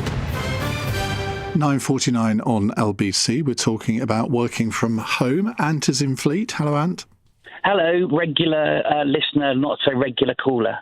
Shame on you, Ant. Shame on you. Well, I text occasionally, but I guess good. Anyway, the annoying thing is that John and Dan have stolen most of my points, if I'm completely honest. So I think if the government are going to legislate against almost mandating flexible working, exactly as John's alluded to, an organisation with the Employment Rights Act getting ever tighter will only encourage organisations to push their employees offshore. And as John alluded to, it's not just call centres. There are an increasing number of non-requirement call centre jobs in business, which we see a lot in our organisation. The other point, I think, in support of Dan, I think flexible hybrid working is absolutely necessary. I think the challenge that organisations are now having is productivity is being questioned. And I think in some instances, we work with organisations on a consultancy basis. Some are now mandating office working to push staff turnover up because it's almost too low. People aren't leaving. They don't see the productivity. And therefore, by mandating in-office working, to Dan's point, it is forcing attrition up so that people do leave the business. So I'm on the fence with this one. I work in a hybrid organisation and it works really, really well and people want to come to the office to collaborate. But I think mandating in either direction, in office or to insist that employers consider hybrid or remote working is only going to be dangerous for a whole host of reasons. And again, with AI, it's just going to push unemployment up, especially in those more administrative jobs. What do you think government should do here? Let's put politics aside on this one, but certainly from the government's perspective, I think they need to be really careful with the Employment Rights Act, which unfortunately is now Act, is no longer a bill since it's been given royal assent. But I think the challenge they have is that by insisting on more and more employment rights, and with the insistence of hybrid working, that they are going to push people offshore. So as much as I understand these unionised organisations such as local government, all they're going to do is encourage businesses to employ elsewhere, which is going to drive unemployment up. So if I'm honest, I think they should be being very, very careful about mandating the ability to request flexible working and insisting on a conclusion that may well involve an employment tribunal. Because as I understand it, the Employment Rights Act at the minute will insist that you have to consider and give a reasonable cause as to why you do not allow flexible working in your business under the new Employment Rights Act. And great call. Thank you very much indeed. John is in Worcester Park. Go ahead, John. Hi. Hi, Ian. Thanks for having us on.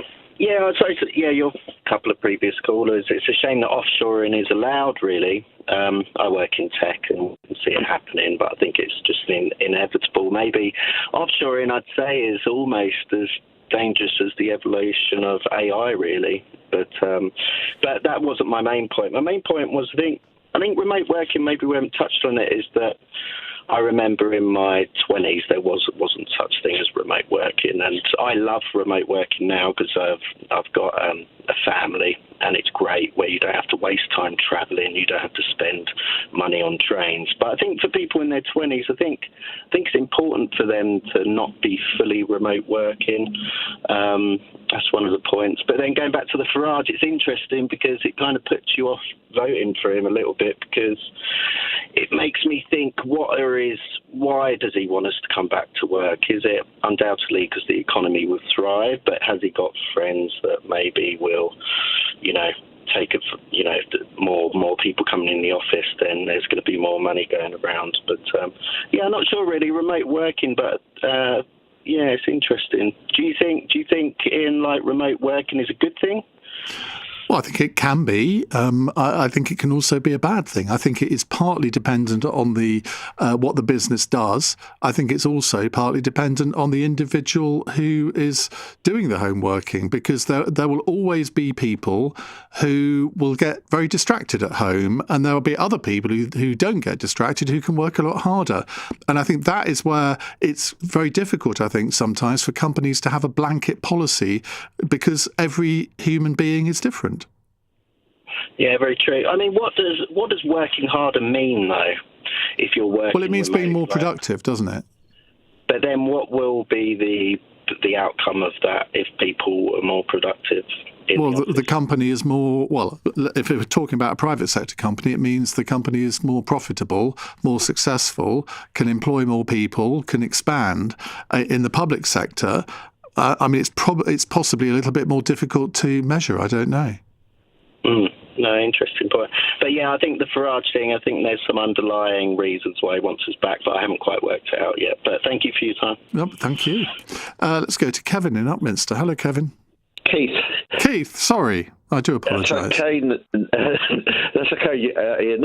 So, start off with, how often does Farage visit Clacton? I go there a couple of times a year. Does he go there that often? I'm not in charge of his diary. I was actually in Clacton, well, not Clacton itself, but Frinton, which is in the same constituency, doing a speech last November, and he happened to be in the club next door doing a speech. So I know he was there then, but I think he's probably there more often than he's given credit for, but maybe I'm being too kind. Yeah, I used to work as a cab driver in all over London and South East England for about 7 or 8 years, and worked for a big company who globally quite familiar with. We used to work from home then. This was back before COVID, when we had home. You'd log into the system every day to get your first job for the day, and then work from home.